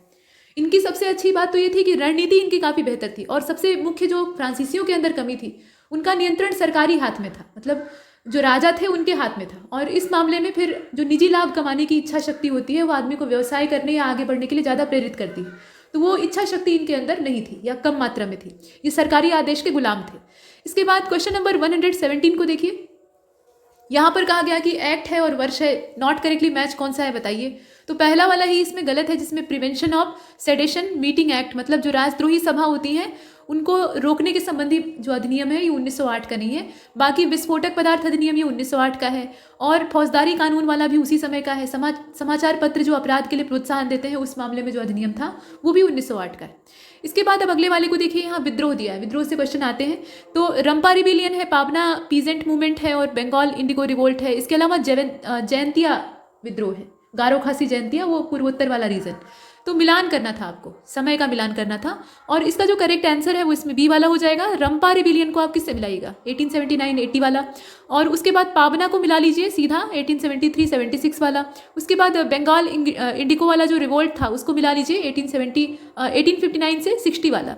इसके साथ जो जयंतिया वाला है उसको आप तीसरे से मिला लीजिए, यहाँ पे 1860 63। प्रश्न है कि दिल्ली सल्तनत के किस शासक ने अपने आप को खलीफा घोषित किया था, तो खलीफा घोषित करने वाला कौन था, मुबारक खिलजी था। इसके बाद अगले वाले को देखिए, आज़ाद हिंद फौज से जुड़े हुए कौन से नहीं थे, तो बीसी दत्ता उससे जुड़े हुए नहीं थे, बाकी सभी आप देख रहे हैं कि संबंधित थे। भारत छोड़ो आंदोलन के बारे में कौन सा कथन सत्य नहीं है, ये आपको बताना है। तो इसका नेतृत्व महात्मा गांधी के द्वारा किया गया था, बात सही है, हालांकि बाद में वो गिरफ्तार हो जाते हैं, तो जो उनसे नीचे वाले होते हैं वो इस आंदोलन की कमान संभालते हैं, लेकिन लीडर तो वही थे। और उसके बाद कांग्रेस को एक असंवैधानिक संस्था घोषित कर दिया गया, ये सत्य नहीं है, ये सत्य नहीं है, बाकी सभी सही है। अहिंसक आंदोलन था, ठीक है, it was non violent movement, हालांकि हिंसा तो होती है इसमें, अगर देखा जाए तो एकदम से ये पूर्ण रूप से अहिंसक नहीं रह जाता है, हिंसा तो होती है लेकिन वो कुछ छिटपुट लेवल पर होती है, व्यापक स्तर पर नहीं होती है। और यह स्वतः स्फूर्त आंदोलन था, ये इसकी सबसे बड़ी विशेषता थी। इसके बाद अगले वाले को देखते हैं, 122 को देखिए। इसमें आपको बताना है कि कौन सा निम्नलिखित अधिनियम में से किसके द्वारा भारत परिषद यानी जो इंडियन काउंसिल होती है उसको समाप्त कर दिया गया? तो मर्ले मिंटो रिफॉर्म जो 1909 का था उसके द्वारा, या फिर 1919 का जो माउंटेग्यू चेम्सफोर्ड रिफॉर्म था उसके द्वारा, या 1935 का गवर्नमेंट ऑफ इंडिया एक्ट या जो इंडियन इंडिपेंडेंस एक्ट था 1947 का उसके द्वारा। तो ये जो इंडियन काउंसिल है इसको समाप्त करने का जो काम है वो इंडियन इंडिपेंडेंस एक्ट के द्वारा किया जाता है। कालानुक्रम में आपको अरेंज करना है तो यहाँ घटनाएं दे रखी है, क्रिप्स प्रस्ताव है, अगस्त प्रस्ताव है, बेबल योजना है, CR फार्मूला है। इसमें अरेंजमेंट आपको करना था और इसका जो सही आंसर है वो इसमें से बी वाला हो जाएगा। दूसरा, पहला, चौथा, तीसरा यही क्रम सही है। मतलब इसमें अगर आप देखें तो अगस्त प्रस्ताव 1940 वाला वो सबसे पहले आता है, उसके बाद तब क्रिप्स मिशन आता है या क्रिप्स प्रस्ताव आता है, फिर चक्रवर्ती राजगोपालाचारी का फार्मूला आता है, लास्ट में बेबल प्लान आता है। ये इनका क्रम है। आगे बढ़ते हैं। क्वेश्चन नंबर 124 में आपसे संगठन और व्यक्तियों को मिलान करके दिखाया हुआ है। पहले से पूछा ये जा रहा है कि नॉट करेक्टली मैच कौन सा है। तो यंग बंगाल मूवमेंट जो है ये हेनरी विवियन डिरोजियो के सौजन्य से चलता है। ज्योतिबा फूले के संरक्षण में बहिष्कृत हितकारिणी सभा चलती है और थियोसॉफिकल सोसाइटी कर्नल अल्कॉट और मैडम ब्लावस्की के द्वारा एस्टैब्लिश किया जाता है। यूनाइटेड इंडिया पेट्रोटिक एसोसिएशन जो है ये सैयद अहमद खां के सौजन्य से स्थापित होता है। तो बाकी सभी इसमें करेक्टली मैच है, सिर्फ बी वाला जो बहिष्कृत हितकारिणी है ये भीमराव अम्बेडकर का है, यहाँ ज्योतिबा फूले का नाम नहीं रहेगा। इसके बाद अगले वाले को देखिए। 125 में आपसे कहा गया कि एक तरफ क्रॉप है और उसमें जो दूसरा वाला इलाका है उसमें इसके अंदर उगने वाली वीट का नाम दिया है। मतलब ऐसा नहीं है कि किसान खेत में फसल बोता है तो उसमें सिर्फ गेहूँ चावल या जो बोया है वही निकल आएगा। उसके साथ मिट्टी में बहुत तरह के बीज होते हैं। तो ये घासों के बीज भी हो सकते हैं जो कि उसी खाद पानी में बढ़कर अपने खूब पोषण प्राप्त कर लेगा और जो अनाज का पौधा है उसको नष्ट कर देगा या बढ़ने ही नहीं देगा। तो किसान खरपतवार नाशी का इस्तेमाल करते हैं या उन्हें फेंकते हैं निकाल कर, या कभी कभी वो काम में भी ले आते हैं। तो इसमें बताइए कौन सा किसके खेत में उग जाता है? तो गेहूं के खेत में फेलरिस माइनर उगता है, धान के खेत में बथुआ उगता है, मटर के खेत में पियाजी उगती है और बरसीम में कासनी उग जाती है। बरसीम का मतलब समझ रहे हैं, ये बाजरा होता है असल में। हालांकि बरसीम की अलग से भी खेती की जाती है, लेकिन बाजरे के जो पत्ते होते हैं उनको भी कभी कभी गांव में बरसीम बोला जाता है, लेकिन दोनों में काफ़ी डिफरेंस होता है। फिलहाल यहाँ बताइए, ब्रीड का अंतर होता है। यहाँ करेक्ट आंसर इसका पैडी हो जाएगा। बथुआ जो है ये धान में नहीं उगता है, बथुआ गेहूं में उगता है। गेहूं की जो फसल होती है उसमें ये फेलरिस माइनर जो गेहूं का मामा कहा जाता है वो भी उगता है। देखने में एकदम गेहूं जैसा पौधा होगा। बाली जब लगेगी तो उसमें जो दाने हैं, मतलब जो बाली के अनाज के दाने होते हैं वो काले काले ऊपर से दिखते हैं, छिलका होता है, अंदर से गेहूं जैसा ही निकलता है लेकिन वो कड़वा होता है स्वाद में, तो वो फेलरिस माइनर कहलाता है, गेहूं का मामा। और ये जो बथुआ है ये तो पौष्टिक होता है, ठीक है, ये खाने योग्य होता है, इसको साग के तौर पर लोग इस्तेमाल करते हैं। तो ये रबी की फसल में ही पैदा हो जाता है। इसके बाद आगे चलते हैं। इसको अलग से बोना नहीं पड़ता है, गेहूं के खेत में ये ऐसे ही उगता है। क्वेश्चन नंबर 126 में देखिए, फसल दिया है, सीजन दे रखा है, तो सनफ्लावर है, इसके अलावा मस्क मेलॉन है, कॉटन है और लाइन सीड है। अब बताइए कि इसमें मौसम कौन सा होगा? सूरजमुखी को कब बोते हैं? खरीफ की फसल जो कि वर्षा वाली है, जायद की फसल जो कि गर्मी वाली है, रबी की फसल जो कि ठंडी वाली है, या सभी मौसम में बो सकते हैं। तो इसका जो करेक्ट इसमें मिलान है वो बी वाला हो जाएगा। बी के अकॉर्डिंग देख लेते हैं। सनफ्लावर का क्या हो जाएगा? सनफ्लावर को हम सभी मौसम में, हालांकि इसके भी बोने का मौसम लगभग रबी वाली सीजन होती है। रबी और जो जायद वाला मौसम होता है ना, उसके बीच में बोया जाता है। खासतौर पे अप्रैल में आप देखते हैं कि जो सनफ्लावर के पौधे हैं अपना फूल लेकर एकदम तैयार हो जाते हैं, लेकिन कभी भी बोया जा सकता है। हाँ, मस्क मेलॉन को अगर आप देखें तो ये आपकी रबी की फसल, माफ़ कीजिएगा, जायद की फसल होती है, ठीक है। मस्क मेलॉन जो है वो असल में जायद की फसल होती है। ये जब खेत खाली हो जाते हैं, मतलब रबी की फसल की कटाई हो जाती है, तब खरबूजा, तरबूजा, ककड़ी, इस तरह के जो पौधे हैं, खीरा, ये सब लगाया जाता है। और लाइन सीड जो है ये खरीफ की फसल है, रेनी सीजन में बोई जाती है। तो ये आपने देखा, ठीक है। यहाँ पर माफ़ कीजिएगा, कॉटन जो है वो खरीफ की फसल है। थोड़ा सा इसको फिर से मिला लेते हैं, थोड़ा कंफ्यूजन हो गया। सनफ्लावर जो है वो ऑल सीजन में बोया जाता है। मस्क मेलॉन जो है वो आमने सामने मैच है। कॉटन जो है वो खरीफ की फसल है, ठीक है। कपास को पानी चाहिए होता है, लेकिन वो वाला इलाका इसके लिए अच्छा होता है जहाँ पानी कम रुकता हो। और लाइन सीड जो है ये रबी की फसल है। अलसी, तीसी, सरसों, ये सब क्या है? रबी की फसल है, तभी अपना जो दाना इनमें लगने की प्रक्रिया होती है वो कंप्लीट होगी। अब इसके बाद यहाँ देखिए, यहाँ 500 वाली लिस्ट जो फॉर्च्यून इंडिया की है पुरानी हो चुकी है। अगले वाले को देखें, ये भी पुराना हो गया। 2020 की जनसंख्या समीक्षा रिपोर्ट का हम क्या करेंगे? 129 को देखिए, ये भी पुराना है। डिफेंस एक्सपो काफ़ी पुराना हो गया, चर्चा में था लेकिन पुराना है। यहाँ सभी जो है वो आपस में पुराने हो चुके हैं। यहाँ आपको मिलान करना था, तो ये भी बजट का डाटा है, तो बजट भी पुराना हो गया। चलिए यहाँ से देखिए, यहाँ कहा गया कि जेनेटिक इंडस्ट्री ये इंक्लूड करती है, मतलब इसमें क्या शामिल है? तो कृषि शामिल है, क्योंकि जेनेटिकली मॉडिफाइड जो क्रॉप्स होती हैं उसका समावेश कृषि में होता है। इसके बाद 132 में कहा गया कि भारत की नदियों में से कौन सी कर्क रेखा को 2 बार पार करती है? तो माही नदी है, आपने हजारों बार पढ़ा होगा। इसके बाद देखिए अगले वाले को, महान विभाजक वर्ष जनसंख्या के लिहाज से कौन सा था? 1921। तुलबुल, तुलबुल एक परियोजना का नाम है, किस नदी पर है बताइए? तो झेलम पर है।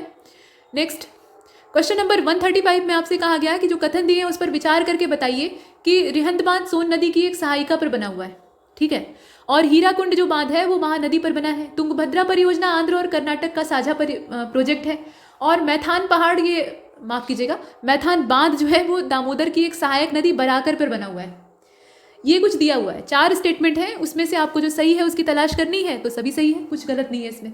देखिए रिहंद बांध जो है वो सोन की एक सहायक नदी है जिसका खुद नाम है रिहंद, उसी पर बना हुआ है, रिहंद नदी का नाम है और उसी के नाम पे बांध का नाम है। हीराकुंड जो है वो महानदी पर बना है। तुंगभद्रा परियोजना ये दोनों राज्यों की साझा है, कभी कभी जल को लेकर विवाद भी हो जाता है।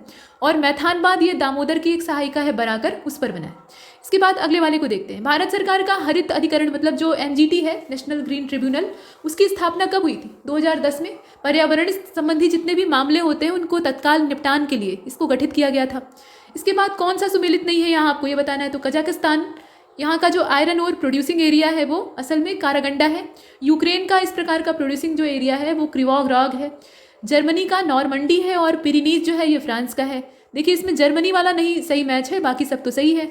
इसके बाद देखिए 138 में आपसे कहा जा रहा है कि लॉरेन इंडस्ट्रियल रीजन जो है ये इटली में है, रूर प्रदेश जर्मनी में है, ब्रिस्टल औद्योगिक प्रदेश जो है ये फ्रांस में है और सेक्सोनी औद्योगिक प्रदेश यानी इंडस्ट्रियल एरिया जो है वो यूके में है। तो इसमें जो रूर वाला दिया हुआ है यही एकमात्र करेक्टली मैच है। रूर बेसिन वैसे भी आपने पढ़ा होगा कि जर्मनी में, तो इसे आप आराम से मिला सकते हैं। इसके बाद अगले वाले को देखिए, कौन सा अफ्रीका के पश्चिमी तट पर नहीं स्थित है, तो इसमें बोत्सवाना ही नहीं स्थित है, बाकी सब तो हैं। वन अनुसंधान संस्थान देहरादून में है, आपने पढ़ा होगा। फ़ारेनहाइट जो पैमाना होता है उसमें तापमान 200 डिग्री फ़ारेनहाइट है। अब इसको आपको सेल्सियस में कन्वर्ट करके बताना है, तो सेल्सियस में आप जो रेमर पैमाना है उसके हिसाब से कन्वर्ट कर सकते हैं। 93.3 डिग्री सेल्सियस इसका करेक्ट आंसर हो जाएगा। इसके बाद लिस्ट 1 को लिस्ट 2 से आपको मिलाना है। यहाँ पॉलिटी का क्वेश्चन है, आर्टिकल सीधा सीधा पता होना चाहिए। तो उपाधियों का निषेध है, धार्मिक मामलों में प्रबंधन की स्वतंत्रता है, सभी फंडामेंटल राइट से बिलोंग करते हैं। और उसके बाद अल्पसंख्यकों की भाषा का संरक्षण है, साथ में शिक्षा का अधिकार है। तो मिलान करके जरा बताइएगा, और इसका देखिए डी वाला हो जाएगा। उपाधियों का निषेध क्या, समानता का अधिकार वाला जो प्रिंसिपल है उसमें आता है, और ये अनुच्छेद 18 है, ठीक है। छुआछूत का निषेध अनुच्छेद 17 और उपाधियों का अंत ये अनुच्छेद 18।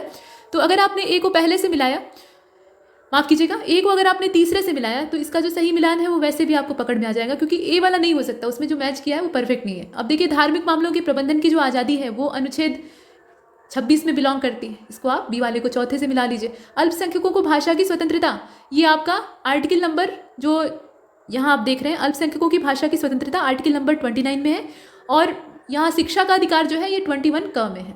इसके बाद अगले वाले को देखते हैं। संविधान का जो 74वां संशोधन था उसमें कौन कौन से प्रावधान थे, तो जो नया अमेंडमेंट हुआ है, मतलब 100 के ऊपर वाले जितने हैं उनको एक बार देख लीजिएगा, बाकी जो है उनको भी एक बार नज़र डाल लीजिएगा। जो 100 के बाद वाले हैं उनको ज़्यादा अच्छे से देख लीजिएगा, और 100 के अंदर वालों में जैसे 42वां है, 44वां है, इस प्रकार के जो इंपॉर्टेंट हैं उनको ज़्यादा देखिएगा। अब इसमें 4 अलग अलग स्टेटमेंट दिए। पहले स्टेटमेंट में ये कहा जा रहा है आपसे कि it provide the insertion of a new schedule to the constitution, मतलब संविधान में एक नया शेड्यूल जोड़ा गया तो उसके लिए इसका संशोधन किया गया। और दूसरी चीज़ ये है कि restructure the working of the municipalities, मतलब जो नगर पालिकाएँ होती हैं उनकी कार्यप्रणाली को ये फिर से गठित करता है, पुनर्संरचना करता है। महिलाओं के लिए आरक्षण इसमें बताया गया, और साथ में जो निर्दिष्ट राज्य हैं उसी में ये प्रयोज्य है, मतलब वहीं पर काम करता है, ऐसा भी है। तो बताइए कि 74 नंबर का जो अमेंडमेंट होता है सही क्या है इसके बारे में, तो ऊपर के तीनों सही है, ऊपर के तीनों सही हैं, लेकिन ये जो चौथा है ये गलत है। इसके बाद अगले वाले को देखते हैं। इतनी महत्वपूर्ण चीज़ें हैं तो वो कुछ सीमित राज्यों में ही अगर रहेंगी तो फिर सबको फायदा नहीं होगा। क्वेश्चन नंबर 4 को देखिएगा, मतलब इस पीडीएफ के लिहाज से 4, वैसे हमारा जो क्रम है वो चलता रहेगा। तो देखिए इसमें भारत में निम्नलिखित में से किसे शिशुओं और वयस्कों के साथ साथ आर्थिक और सामाजिक योजनाओं के लिए विधि निर्माण की शक्तियाँ दी गई हैं, तो बताइए कौन है। अब ये सेंट्रल और स्टेट गवर्नमेंट दोनों होंगी, दोनों इस मामले में काम कर सकती।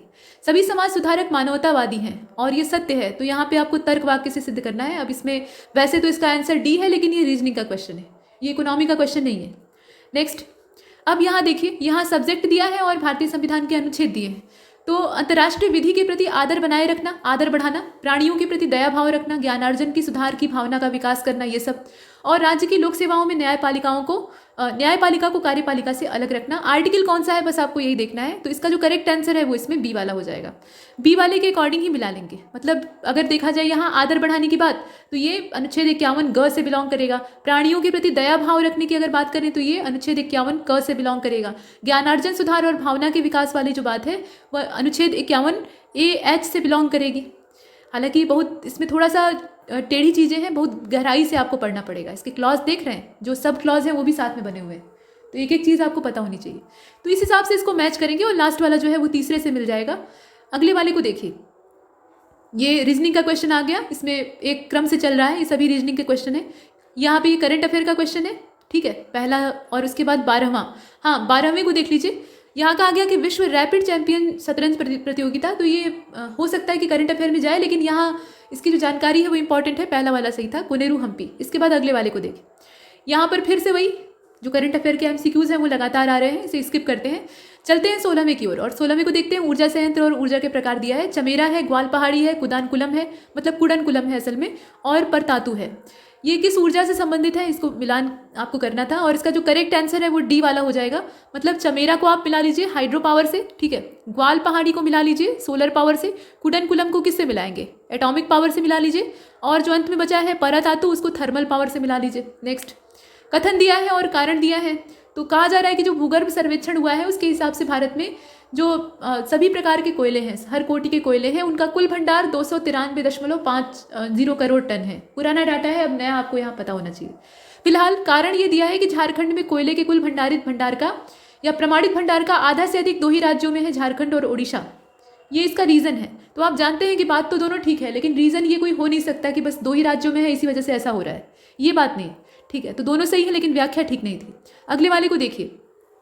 जनसंख्या की दृष्टि से द्वितीय और क्षेत्रफल की दृष्टि से तीसरे स्थान पर, ठीक है, तीसरे स्थान पर कौन है? जनसंख्या के लिहाज से दूसरा और क्षेत्रफल के लिहाज से तीसरा, तो ये महाराष्ट्र है। अगले वाले को देखते हैं। जनजातियां और अवस्थिति मिलान करनी थी। जारवा है, कुकीज़ है, थारू है और गोंड है। तो यहाँ मिलान करके देख लीजिए। देखिए, जारवा जो है वो अंडमान से मिल जाएंगे बहुत आराम से, जारवा अंडमान से मिल जाएंगे। कुकीज़ की अगर बात करें तो ये आपके मणिपुर से मिल जाएंगे। थारू को अगर मिला लीजिए तो ये आपका उत्तर प्रदेश से मिल जाएगा, और गोंड जो है ये मध्य प्रदेश से मिल जाएंगे। ये इसका क्रम है। इसके बाद अगले वाले को देखते हैं। जैव आरक्षित क्षेत्र यानी बायोस्फीयर रिजर्व है और भारत के राज्य हैं। तो नोकरेक जो है वो मेघालय में है, सिमलीपाल उड़ीसा में है, मानस असम में है और अगस्ता मलाई केरल में है, ये आपने देखा। नेक्स्ट, नगरीकरण के बारे में पूछा गया है। तो 2011 की जनगणना के अकॉर्डिंग देश की कुल जो अर्बन पॉपुलेशन है उसका 60% से अधिक प्रथम श्रेणी के नगरों में रहता है, और 2011 में देश में 10 लाख से अधिक जनसंख्या वाले 53 नगर संकुल थे। तो आप बताइए सही क्या है? दोनों सही है इसमें, ठीक है। इसके बाद 2011 के सेंसस के अकॉर्डिंग निम्नलिखित राज्यों में से किसमें प्रति 100 बालिकाओं पे, और ये 0 से 6 वर्ष की जो आयु है उसकी बात हो रही है, उनकी संख्या पर बालकों की संख्या सर्वाधिक है। तो ये जो राज्य है ये हरियाणा है। इसमें उल्टा भी पूछा जा सकता है कि इस मामले में जो लड़कियों का लिंगानुपात है वो किस राज्य में सबसे खराब है। लड़के ज़्यादा हैं, लड़कियाँ कम है, इसका मतलब क्या है? लिंगानुपात डिस्टर्ब है। अब इसके बाद अगले वाले को देखते हैं। यहाँ कहा गया कि loss of water from body through perspiration depend on, मतलब ये किस चीज़ पर डिपेंड करता है? तो दोनों पे डिपेंड करता है। देखिए, वातावरण का ताप कितना है इस पर तो निर्भर करेगा ही, और दूसरी चीज़ ये है कि वातावरण की नमी पर भी निर्भर करता है, वो भी एक जिम्मेदार कारण होता है। अगले वाले को देखिए। कौन सा सूक्ष्म पोषक तत्व नहीं है? तो मैग्नीज जो है वो सूक्ष्म पोषक तत्व नहीं है। बाकी यहाँ पे देखिए मैग्नीज नहीं होगा, मैग्नीशियम होगा, डी वाला सही है। बाकी जितने हैं वो सभी कम कम मात्रा में पौधों को चाहिए होते हैं। माइक्रो और मैक्रो न्यूट्रिएंट्स जो होते हैं वो आपको पता होने चाहिए। तो मेनली जो मैग्नीशियम यहाँ पे आपको दिखाई दे रहा है वो इससे बाहर है। इसके बाद 25 को देखते हैं। हीमोग्लोबिन के बारे में इसमें से गलत कौन सा है? तो ये लाल रंग का होता है, हाँ सही है, पीले रंग का तो होता नहीं है। और फेफड़ों में से कोशिकाओं तक या फेफड़ों से कोशिकाओं तक ऑक्सीजन का ये वाहक होता है। तो सिर्फ उतना ही नहीं, शरीर के हर अंग में एकदम कोने कोने तक जाकर ये ऑक्सीजन पहुँचाने का काम करता है।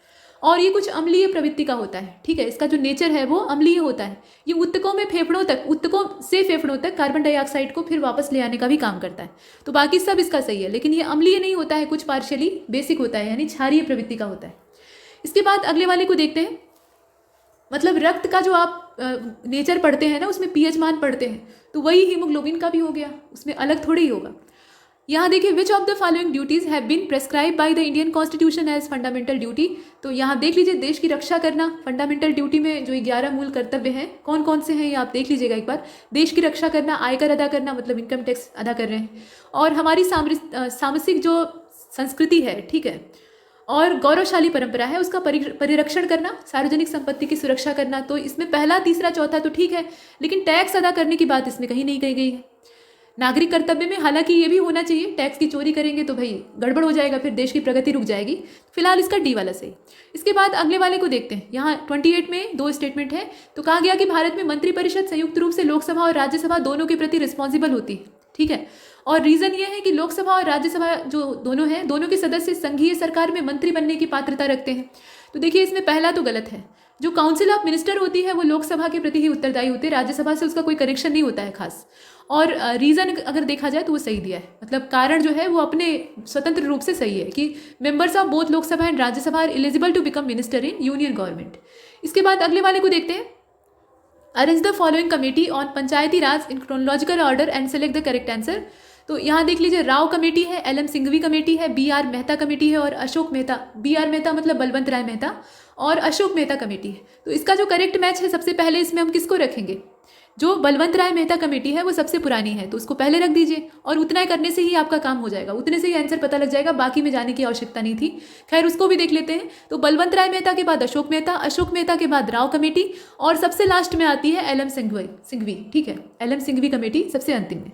इसके बाद अगले वाले को देखें। इंडियन कॉन्स्टिट्यूशन का कौन सा हिस्सा जो है या कौन सा पार्ट वो केंद्र और राज्यों के बीच में वित्तीय संबंधों का विवरण देता है? तो ये पार्ट 11 है। और इसके बाद ये बढ़ई कुर्सी बना रहा है, तो आप जाने दीजिए, रीजनिंग का क्वेश्चन है। बाकी कोड वर्ड आपको अरेंज करना है, यहाँ पे फिर वही कैलेंडर वाला क्वेश्चन है, यहाँ बक्सा भरना है आपको और यहाँ कैलकुलेशन करना है। ये जो इक्वेशन दिया है, फिर वृत्त की जीवा वगैरह दी हुई है, ल स और म स निकालना है, छोड़ दीजिए सब। यहाँ देखिए, अब ये फिर करंट अफेयर का आ गया, अपने काम का नहीं। यहाँ से देखते हैं 40वें क्वेश्चन को। अप्रत्यक्ष करों को प्रतिगामी कर व्यवस्था क्यों कहा जाता है? ठीक है, इनडायरेक्ट टैक्स जो होते हैं इनको रिग्रेसिव टैक्सिंग मशीन क्यों, मैकेनिज्म के नाम से हम लोग क्यों संबोधित करते हैं? तो कारण ये है कि ये सभी जो है ये आय, मतलब सभी आय समूहों पर समान दरों पर लगाए जाते हैं। ये प्रतिगामी कर इसीलिए होते हैं क्योंकि ये सभी जितने भी आय समूह होते हैं उन पर सेम रेट में लगाए जाते हैं। इसके बाद देखिए 5 ट्रिलियन का जो लक्ष्य है वो 2024 तक का है, ये हमेशा रिलेवेंट रहेगा, 2024 तक तो रहेगा ही। उसके बाद अगले वाले को देखते हैं। Which one of the following statement about 15th finance commission is not correct? तो इसमें जो लास्ट वाला है ना 30 अक्टूबर 2020 वाला, वही वाला गलत है 15वें वित्त आयोग के बारे में, बाकी सभी सही है। तो बाकी इसके आप देख लीजिए। इसके बाद 5 साल का इनका समय होता है, हालांकि पहले भी अपना काम समाप्त कर सकते हैं, पहले भी इनका काम समाप्त हो सकता है, लेकिन मोटे तौर पे 5 साल का 2020 से लेकर 2025 इसके अनुशंसा की जो रेंज है उसे हम देखते हैं। अब 43 में इतिहास का प्रश्न है, मतलब प्राचीन इतिहास का आपको अरेंज करना है। ये सभी पल्लव और रूलर्स हैं और इनके शासनकाल के लिहाज से इनको आपको अरेंज करके देखना है। तो परमेश्वर वर्मन है, नरसिंह वर्मन है, नंदी वर्मन है और महेंद्र वर्मन है। तो सबसे पहले महेंद्र वर्मन, उसके बाद फिर नरसिंह वर्मन प्रथम, ठीक है। और उसके बाद फिर अगर आप देखें तो परमेश्वर वर्मन फर्स्ट का नाम आता है और लास्ट में जो इसमें नाम आएगा वो तीसरे वाले का यानी नंदी वर्मन द्वितीय का आएगा। यहाँ प्रथम और द्वितीय भी आपको याद होना पड़ेगा, तो पहला वाला सही। इसके बाद लिस्ट 1 को लिस्ट 2 से यहाँ फिर मिलान करना है, एक तरफ राजा और दूसरी तरफ उनकी रानियों के नाम दिए। तो चंद्रगुप्त, ठीक है, समुद्रगुप्त, चंद्रगुप्त द्वितीय और कुमारगुप्त, ये सभी गुप्तकालीन शासक हैं, गुप्त डायनेस्टी के रूलर्स हैं। यहाँ चंद्रगुप्त, ये चंद्रगुप्त मौर्य नहीं है बल्कि चंद्रगुप्त प्रथम है, ठीक। तो अब बताइए, इसमें दत्त देवी है, कुबेर नागा है, कुमार देवी है और अनंत देवी है। तो ये जो देवियां हैं इनको आप मिला लीजिए। देखिए ए वाला सही हो जाएगा, मतलब चंद्रगुप्त को आप किससे मिलाएंगे? कुमार देवी से मिला लीजिए। इसके बाद बी वाले को, समुद्रगुप्त को आप दत्त देवी से मिला लीजिए, ठीक है। चंद्रगुप्त द्वितीय को आप किससे मिलाएंगे? तो इसको मिला लीजिए कुबेर नागा से और कुमार गुप्त को अनंत देवी से मिला लीजिए, ये इसका क्रम सही है। इसके बाद 45 को देखिए, यहाँ पर समाचार पत्र और संस्थापक, ये बहुत तेज पूछा जाता है। अब इसमें आपको ये बताना है गलत कौन सा है। तो तहजीबुल अखलाक जो है ये असल में मोहम्मद अली जिन्ना का नहीं था, यही वाला इसमें आपका अलग है, बाकी सभी तो सही है। इसके बाद 46 को देखिए, लिस्ट 1 को लिस्ट 2 से आपको मिलाना है। ताजुल मासिर दिया हुआ है, इसके अलावा यहाँ खजाइनुल फतूह का नाम दिया हुआ है, तारीख है मुबारक शाही है और फतवा ये जहांदारी है। तो इसका अगर मिलान आप देखें तो जो ऊपर वाला है वही सही है, दूसरा, तीसरा, चौथा, पहला। चलिए देख लेते हैं। तो ताजुल मासिर का क्या हो जाएगा? हसन निज़ामी हो जाएगा। और खजाइनुल फतूह को अगर आप मिलाएंगे तो ये अमीर खुसरो से बिलोंग करेगा। तारीख है मुबारक शाही की अगर बात करें तो ये याहिया बिन अहमद सरहिंदी या सरहिंदी के नाम से भी आप संबोधित कर सकते हैं, तो इनका हो जाएगा। और फतवा ए जहांदारी का जियाउद्दीन बरनी हो जाएगा, ये एकदम परफेक्ट है। अगले वाले को देखते हैं। इसमें कहा गया, यहाँ देखिए, match list 1 to list 2 Andrews Fraser है, एंटनी मैकडोनाल्ड है, कोलिन स्कॉट मॉनक्रीक है और थॉमस रॉबर्टसन है। इनके जिम्मे कौन सा आयोग यानी कौन सा कमीशन था, बस आपको ये देखना है। तो फेमाइन कमीशन है, इरिगेशन कमीशन है, पुलिस कमीशन है, रेलवे कमीशन है। अब इसमें करेक्ट जो मैच है वो ए वाला ही है, मतलब उसी के अकॉर्डिंग मिला लेंगे। तो एंड्रयूज फ्रेजर का क्या हो जाएगा, पुलिस आयोग हो जाएगा। एंटनी मैकडोनाल्ड का अकाल आयोग हो जाएगा। कोलिन का क्या हो जाएगा, कोलिन को आप मिला लीजिए इरिगेशन वाले से। और लास्ट में बचते हैं रॉबर्टसन, तो उन्हें रेलवे आयोग से मिला लीजिए। इसके बाद अगले वाले को देखिए, आर्य समाज आंदोलन ने हिंदुओं में आत्मविश्वास का संचार किया, ठीक है। और दूसरा इसका कारण दिया है कि इसने श्वेत जाति की श्रेष्ठता में विश्वास जो था उसको जड़ से कमजोर कर दिया। बताइए सही क्या है। तो सही इसमें दोनों है अपनी अपनी जगह, लेकिन ये व्याख्या नहीं सही कर रहा है, ठीक है, बी वाला हो जाएगा। नेक्स्ट, लाला लाजपत राय के बारे में विचार कीजिएगा कौन सा सही है। तो ये असहयोग की नीति के पक्ष में शुरुआत में नहीं थे, लेकिन बाद में हो जाते हैं, ठीक है, तो सही बात है। और स्वराज पार्टी के गठन में लाला लाजपत राय भी शामिल थे, दोनों सही है। स्वराज पार्टी के गठन में ये भी शामिल थे।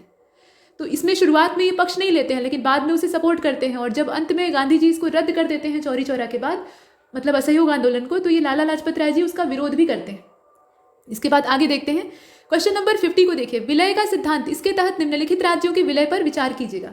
भगत सिंह और उधर का जो पूरा रीजन था, मतलब वहाँ के जो नौजवान थे, वो लाला लाजपत राय जब गांधी जी को सपोर्ट करने लगते हैं नॉन कोऑपरेशन मूवमेंट में, तो ये लोग भी उनके पीछे हो जाते हैं, क्योंकि वो वहाँ के बहुत बड़े लीडर रहते हैं, पंजाब केसरी। और भगत सिंह जैसे जो नौजवान हैं ऊर्जा से भरे हुए, वो इसी उम्मीद में इनके पीछे लग जाते हैं कि इन्होंने गांधी जी का समर्थन किया है, इसका मतलब बहुत बड़ी बात है गांधी जी में। तो एक प्रबल आस्था की भावना जगती है। लेकिन जब अंत में होता यह है कि आंदोलन रद्द हो गया, तो ये जो युवा हैं ये एकदम से क्षुब्ध हो जाते हैं, क्योंकि ये अपना सब कुछ छोड़कर, मतलब नौकरियां छोड़कर, कॉलेज छोड़कर, सब कुछ छोड़कर इस आंदोलन में कूद गए थे। तो यहीं से फिर जो क्रांतिकारी विचारधारा है, उग्र क्रांतिवाद है, वो शुरू हो जाता है। फिर गोली मारना, बम फेंकना, ये सब शुरू हो जाता है। तो ये सब वहाँ की कुंठा का नतीजा था। मतलब गांधी जी ने जब आंदोलन रद्द किया, तो उसके बाद ये नौजवान परेशान हो जाते हैं कि मतलब ऐसा क्यों किया गया, और वो सही में अप्रत्याशित था। इसके बाद देखिए 50 को, विलय का सिद्धांत। अब यहाँ पर आपको कालानुक्रम, पहले कौन सा विलय किया गया डलहौजी के द्वारा, और बाद में कौन सा विलय किया गया, वो क्रम से आपको अरेंज करना है। तो सबसे पहला शिकार तो सतारा हुआ था, और अगर सतारा पहला शिकार हुआ था तो ये दोनों किसी काम के नहीं है। अब इसमें से आपको देखना था, तो सी वाला सही है, ठीक है। पहले सतारा, उसके बाद फिर बघाट, तब जाकर झांसी, लेकिन झांसी के बीच में उदयपुर है, ठीक। तो उदयपुर को बीच में रखिएगा। अब देखिए सतारा, उसके बाद फिर बघाट, फिर उदयपुर, और लास्ट में झांसी। और सबसे अंत में किसका होता है, अवध का होता है, वो भी कुशासन का आरोप लगाकर। गन्ने के उचित पारिश्रमिक मूल्य निम्नलिखित में से कौन से संगठन के द्वारा अनुमोदित किए जाते हैं। तो ये जो संगठन है, ये कैबिनेट कमेटी है, असल में इकोनॉमिक अफेयर की जो कैबिनेट कमेटी होती है, उसके द्वारा ये सब काम किया जाता है। नीचे दिया है कि जो सूरजमुखी का तेल यानी सनफ्लावर ऑयल होता है, वो काफ़ी अच्छी गुणवत्ता का एडिबल ऑयल होता है, मतलब खाद्य तेल होता है। और इसमें असंतृप्त वसा यानी जो अनसैचुरेटेड फैट होती है या फैटी एसिड होते हैं, उनकी बहुत ज़्यादा मात्रा पाई जाती है। तो दोनों सही है। ये स्वास्थ्य के लिए इतना अच्छा क्यों या अच्छी गुणवत्ता का क्यों माना जा रहा है, क्योंकि इसमें सैचुरेटेड फैट नहीं होता है, अनसैचुरेटेड फैटी एसिड्स होते हैं, जो कि स्वास्थ्य के लिए अच्छे होते हैं। तो इसका ए वाला सही। इसके बाद अगले वाले को देखते हैं 53, और ये करंट अफेयर का है, अभी नया रेपो रेट आपको पता होना चाहिए। इसके बाद उपभोक्ता मूल्य सूचकांक के बारे में बताइए। देखिए इसमें कहा गया है कि ये वस्तु और सेवाओं के मूल्य परिवर्तन की गणना करता है, और इसकी गणना आर्थिक सलाहकार कार्यालय यानी OEA जो है उसके द्वारा किया जाता है, मतलब ऑफिस ऑफ इकोनॉमिक एडवाइजर। और ये department of industrial policy and promotion से बिलोंग करता है। साथ में ये भी कहा गया कि it is taken as measure of inflation while formulating monetary policy by RBI। इसमें पहला दूसरा सही है, ठीक है, पहला दूसरा सही है। लेकिन ये जो लास्ट में दे दिया है ना, यही गड़बड़ कर दिया है। मौद्रिक नीति बनाते समय इसका प्रयोग किया जाता है, ऐसा कुछ नहीं। थोक मूल्य सूचकांक का इस्तेमाल किया जाता है, जो कि काफ़ी हद तक नेगेटिव है, WPI की बात करते हैं। तो इसमें पहला दूसरा सही है। इसके बाद 55 की अगर बात करें, तो इसमें सॉफ्टवेयर और बिजनेस प्रोसेस आउटसोर्सिंग उद्योगों का सबसे बड़ा केंद्र उत्तर प्रदेश में कौन से शहरों में है। तो इसमें से अगर आप देखें तो नोएडा में होगा, ठीक है, नोएडा। नेक्स्ट, यहाँ पर कहा जा रहा है कि in which of the following region of Uttar Pradesh अन्न प्रथा, ठीक है, अन्ना प्रथा असल में ये है। तो अन्ना प्रथा उस क्षेत्र के कृषि और वानिकी विकास के लिए अभिशाप है। अब ये जो अन्ना प्रथा है, ये है कहाँ पे, तो ये बुंदेलखंड वाला जो क्षेत्र है वहाँ पे फेमस है। अब जिला और लोकप्रिय उत्पाद यहाँ मिलान करके पहले से दे रखा है। जो क्रॉस मैच है या मिस मैच है, वो आपको इसमें से पता लगाना है। तो इसमें अगर आप देखें तो कन्नौज का परफ्यूम हो जाएगा, एकदम सही है। और बुलंदशहर का जो सिरेमिक्स वाला पार्ट है उसके लिए सही है। चित्रकूट वाला भी सही है इसमें, लकड़ी के खिलौने के लिए। लेकिन अमरूद की जेली का जो प्रतापगढ़ से यहाँ कनेक्शन, प्रतापगढ़ का आंवले से संबंधित मुरब्बे अचार से संबंध हो सकता है, लेकिन अमरूद की जेली से नहीं होता है। इसके बाद आगे चलते हैं। यहाँ देखिए कहा गया कि अगरिया, बैगा, भुईसा, ठीक है, भुइयाँ इन्हें कहा जाता है। ये सब अनुसूचित जनजातियां हैं। उत्तर प्रदेश के किन जिलों में मुख्यतः निवास करती हैं। अगरिया है, बैगा है और भुइयाँ है। तो ये सब सोनभद्र में पाए जाते हैं। इसके बाद देखिए निम्नलिखित में से कौन सा फास्फेटिक जैव उर्वरक है? तो राइजोबियम है, नील हरित शैवाल है, एजोला है और वेस्कुलर ऑर्बुलर माइक्रोराइजा है। तो इसमें अगर आप देखा जाए आप देखें तो इसमें माइक्रोराइजा हो जाएगा जो कि फास्फेटिक जैव उर्वरक है, बाकी जितने हैं वो सब अलग हैं इससे। इसके बाद आगे चलते हैं, यहाँ पे गायक और गायन शैली दिया हुआ है और उसमें से एक नॉट करेक्टली मैच है। तो इसमें ये क्वेश्चन जो है इसका ताज बेगम वाला आयोग ने माना था, फिलहाल छोड़ देते हैं इसे क्योंकि ये डिस्प्यूट वाला थोड़ा क्वेश्चन था। ताज बेगम वाला वैसे माना गया था। इसके बाद अगले वाले को देखते हैं, 61 को देखिएगा, इसमें मिलान करना है। तो नेम ऑफ ऑथर है और दूसरी तरफ उपनाम दिया हुआ है। तो बताइए इसमें कौन सा किससे मिलान करेगा? सूर्यकांत त्रिपाठी, इनका नाम उपनाम निराला था, सही बात है। तो इसमें मिला लीजिए, देखिए सूर्यकांत त्रिपाठी का निराला हो जाएगा। और रघुपति सहाय है, वैद्यनाथ मिश्रा है, धनपत राय श्रीवास्तव है। तो धनपत राय इन्हें मुंशी प्रेमचंद से मिला लीजिए, ठीक है। रघुपति सहाय बचे और वैद्यनाथ मिश्रा बचे। तो इसमें आप सी वाले को किससे मिलाएंगे? नागार्जुन से मिलाएंगे। बाबा नागार्जुन, इनका असली नाम वैद्यनाथ मिश्रा था और रघुपति सहाय ये किसका नाम था? फिराक गोरखपुरी का नाम था। तो ये इसका मैच है। इसके बाद आगे चलते हैं, यहाँ देखिए स्वच्छ भारत मिशन के बारे में कहा गया है, तो ये रिलीवेंट है, दोनों सही है इसमें कि इसका जो पूर्ण समुदाय के प्रति सामूहिक व्यवहार परिवर्तन है उस पर पूरा ध्यान केंद्रित है। और दूसरी चीज़ कि खुले में शौच करना है। इसके अलावा नियमित प्रातःकाल भ्रमण, फसलों की देखभाल सामाजिकता का हिस्सा है लोगों के। तो इसमें मतलब लोग क्या करते हैं गाँव में, या जो अभी भी जहाँ पे शौचालय नहीं उपलब्ध है या होते भी हैं तो भी नहीं करते इस्तेमाल, तो वहाँ ऐसे निकल जाएंगे, वो भी झुंड बनाकर निकल जाएंगे, खेत भी देखते आएंगे और उधर से अपना काम भी निपटाते आएंगे। तो ये पहले की प्रथा चली आ रही है, तो उस पर अंकुश लगाने की आवश्यकता है क्योंकि ये गंदगी फैलाएगा। और उसके बाद ग्रीन पीस इंडिया, ये वाला जो है ये पुराना है, छोड़ दीजिए इसे। इसके बाद अगले वाले में देखते हैं, हाँ ये काम का है, इसमें नगर है और नदियां हैं, तो इसमें मिलान कर लीजिएगा। सिटीज़ है और रिवर है। देखिए इसका सी वाला जो मिलान है वो परफेक्ट है, उसी के अकॉर्डिंग इसको देख लेंगे। तो पेरिस दिया है, किंगशा दिया है, बैंकॉक दिया है और एशियंस दिया हुआ है। अब यहाँ नदियों में पराग्वे नदी है, चाओ फ्राया नदी है, जायरे नदी है, कांगो जायरे और सीन नदी है। तो इसमें पेरिस को मिला लीजिए सीन से, ठीक है। और किंगशा को किससे मिलाएगा? कांगो जायरे से मिला लीजिए। बचा है इसमें बैंकॉक, तो बैंकॉक को आप मिला लीजिए चायो फ्राया से। और बचता है एशियंस, तो इसको पराग्वे से मिला लीजिए। ये आपने देखा। नेक्स्ट यहाँ पर कहा गया कि जो जापान के प्रमुख 4 द्वीप हैं उत्तर से दक्षिण में, इनको अरेंज करके बताइए। तो पहले इसमें होकैडो होगा, फिर होन्शु होगा, फिर शिकोकू होगा, फिर क्यूशु होगा। इसका डी वाला सही है। इसके बाद अगले वाले को देखिए, यहाँ लिस्ट 1 माफ कीजिएगा, एसरेशन और रीजन दिया हुआ है। तो कहा जा रहा है कि विश्व के अधिकांश जो उष्ण मरुस्थल हैं, मतलब हॉट डेजर्ट हैं, वो 15 अंश से लेकर 30 अंश जो नॉर्दर्न और साउदर्न लैटिट्यूड है उसमें पाए जाते हैं।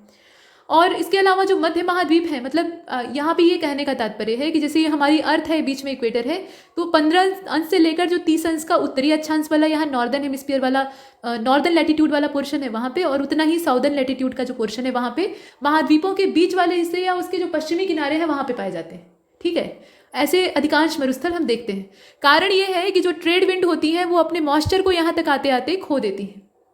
अब बताइए कि इसमें सही क्या है? तो दोनों सही है भाई। मॉइस्चर का अभाव होगा तो वर्षा नहीं होगी, और वर्षा नहीं होगी तो मरुस्थल पैदा होंगे, तो सही बात है।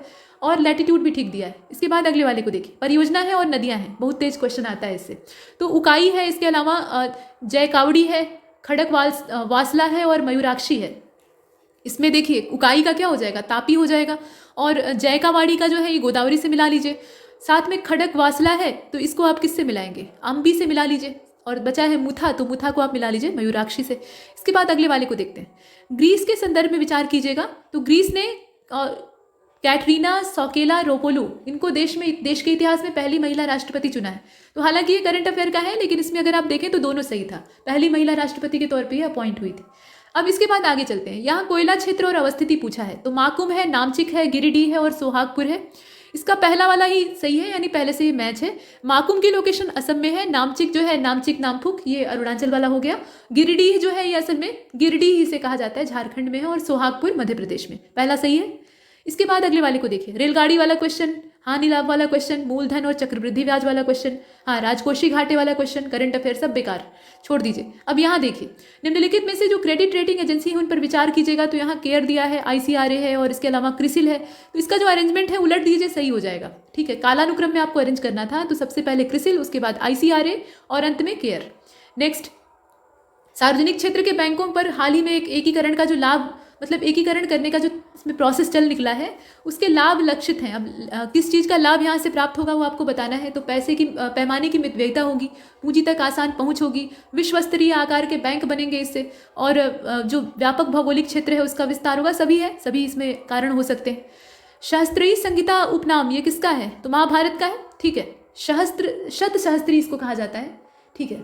100 सहस्त्र, सहस्त्र मतलब 1000 और उसमें आपने शत यानी 100 जोड़ दिया, तो 1000 को आप 100 बार लिखकर आपस में जोड़ लीजिए। तो उतने सारे इसमें श्लोक हैं लगभग, वो भी एकदम गिना हुआ आंकड़ा नहीं है।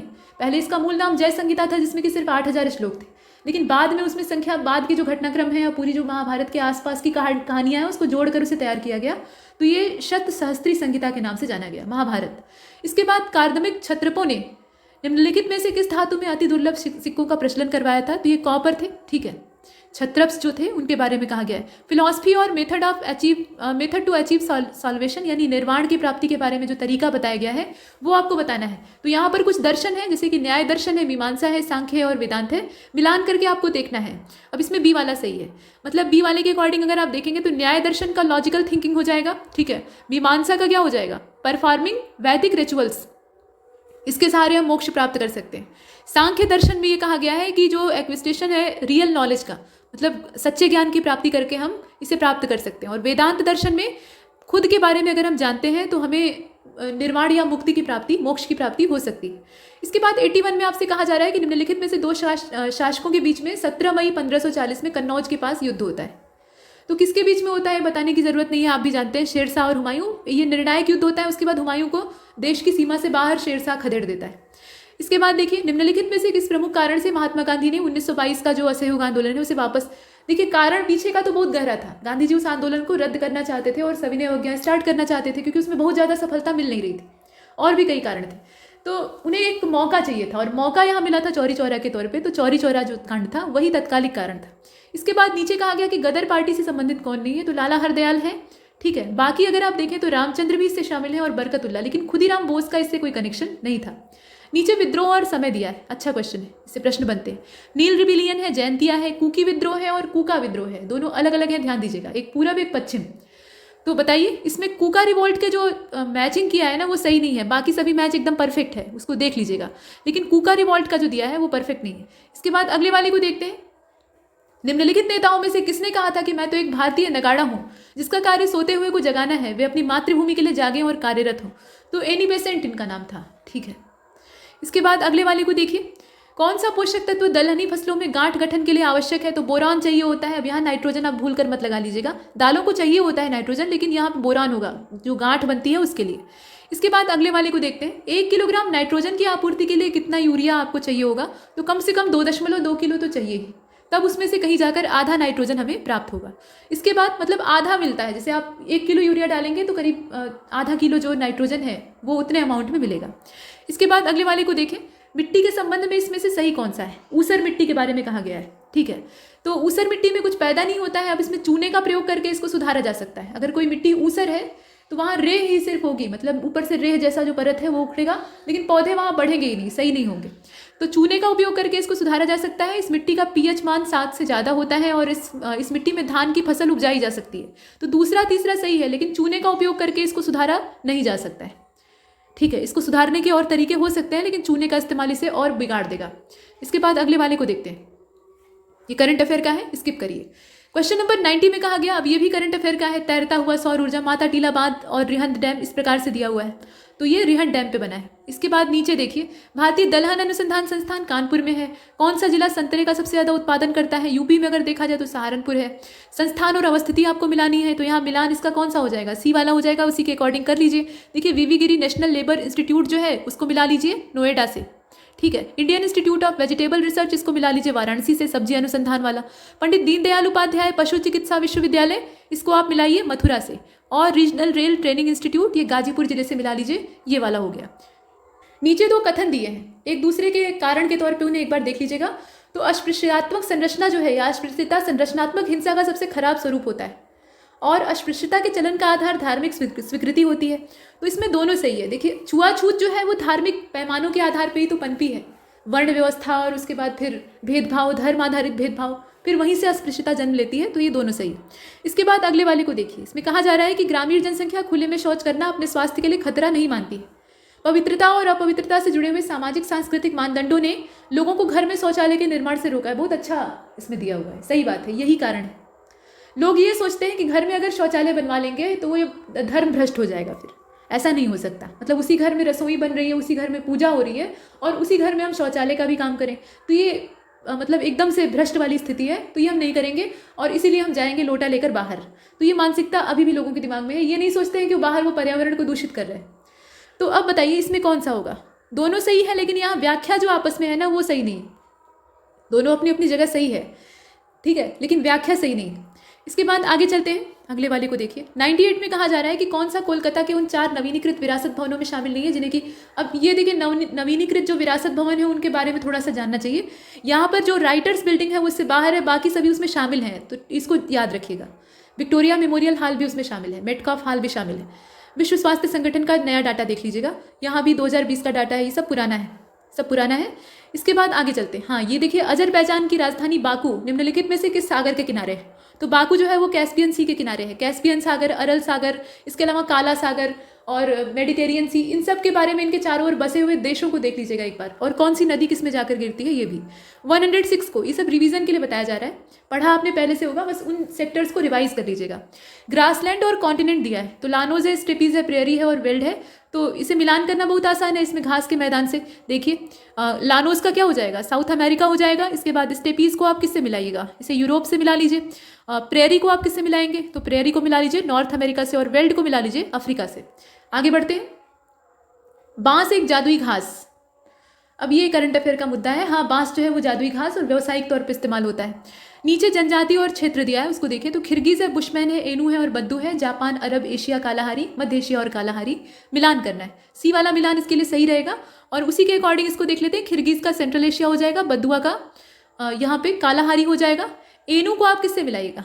एनू को आप मिला लीजिए जापान से, ठीक है। और इसके बाद अरब से मिला लीजिए, जो यहाँ थोड़ा सा मैच गड़बड़ हो गया है, क्योंकि यहाँ अगर आप देखें, इसे साफ कर लेते हैं, अब सही देखिए। इसमें बुशमैन जो है, ठीक है, पहले खिरगिज को मिला लीजिए, तो खिरगिज का आपका सेंट्रल एशिया वो सही था। इसके बाद अगर देखा जाए, खिरगिज को आपने सेंट्रल एशिया से मिलाया, बुशमैन को मिला लीजिए कालाहारी से, ये गड़बड़ हो गया था। यहाँ बद्दू को मिला लेता, बद्दू का अरब हो जाएगा और एनू का जापान हो जाएगा। अभी आपने सीबा एनू नाम की जो एक क्रिप्टो करेंसी अभी नई नई आई है, काफ़ी चर्चा में है, बीच में उसमें काफ़ी उछाल आया था, फिर गिरावट आ रही है, तो वो सुना होगा। तो ये कुत्ते की शक्ल उस पर बनी हुई है, वो सीबा एनू प्रजाति का है। तो एनू जो है ये जनजाति का नाम है, क्षेत्र यहाँ जापान। इसके बाद अगले वाले को देखते हैं। भारत में लिग्नाइट कोयला सबसे बड़ा क्षेत्र उसका कहाँ पे? तो ये नवेली में है, ठीक है। और कहा गया कि दामोदर की सहायक कौन सी नहीं है? तो इंद्रावती दामोदर की सहायक नहीं है, बाकी बराकर भी है, जमुनिया भी है और बारकी भी है। इंद्रावती उससे बाहर है।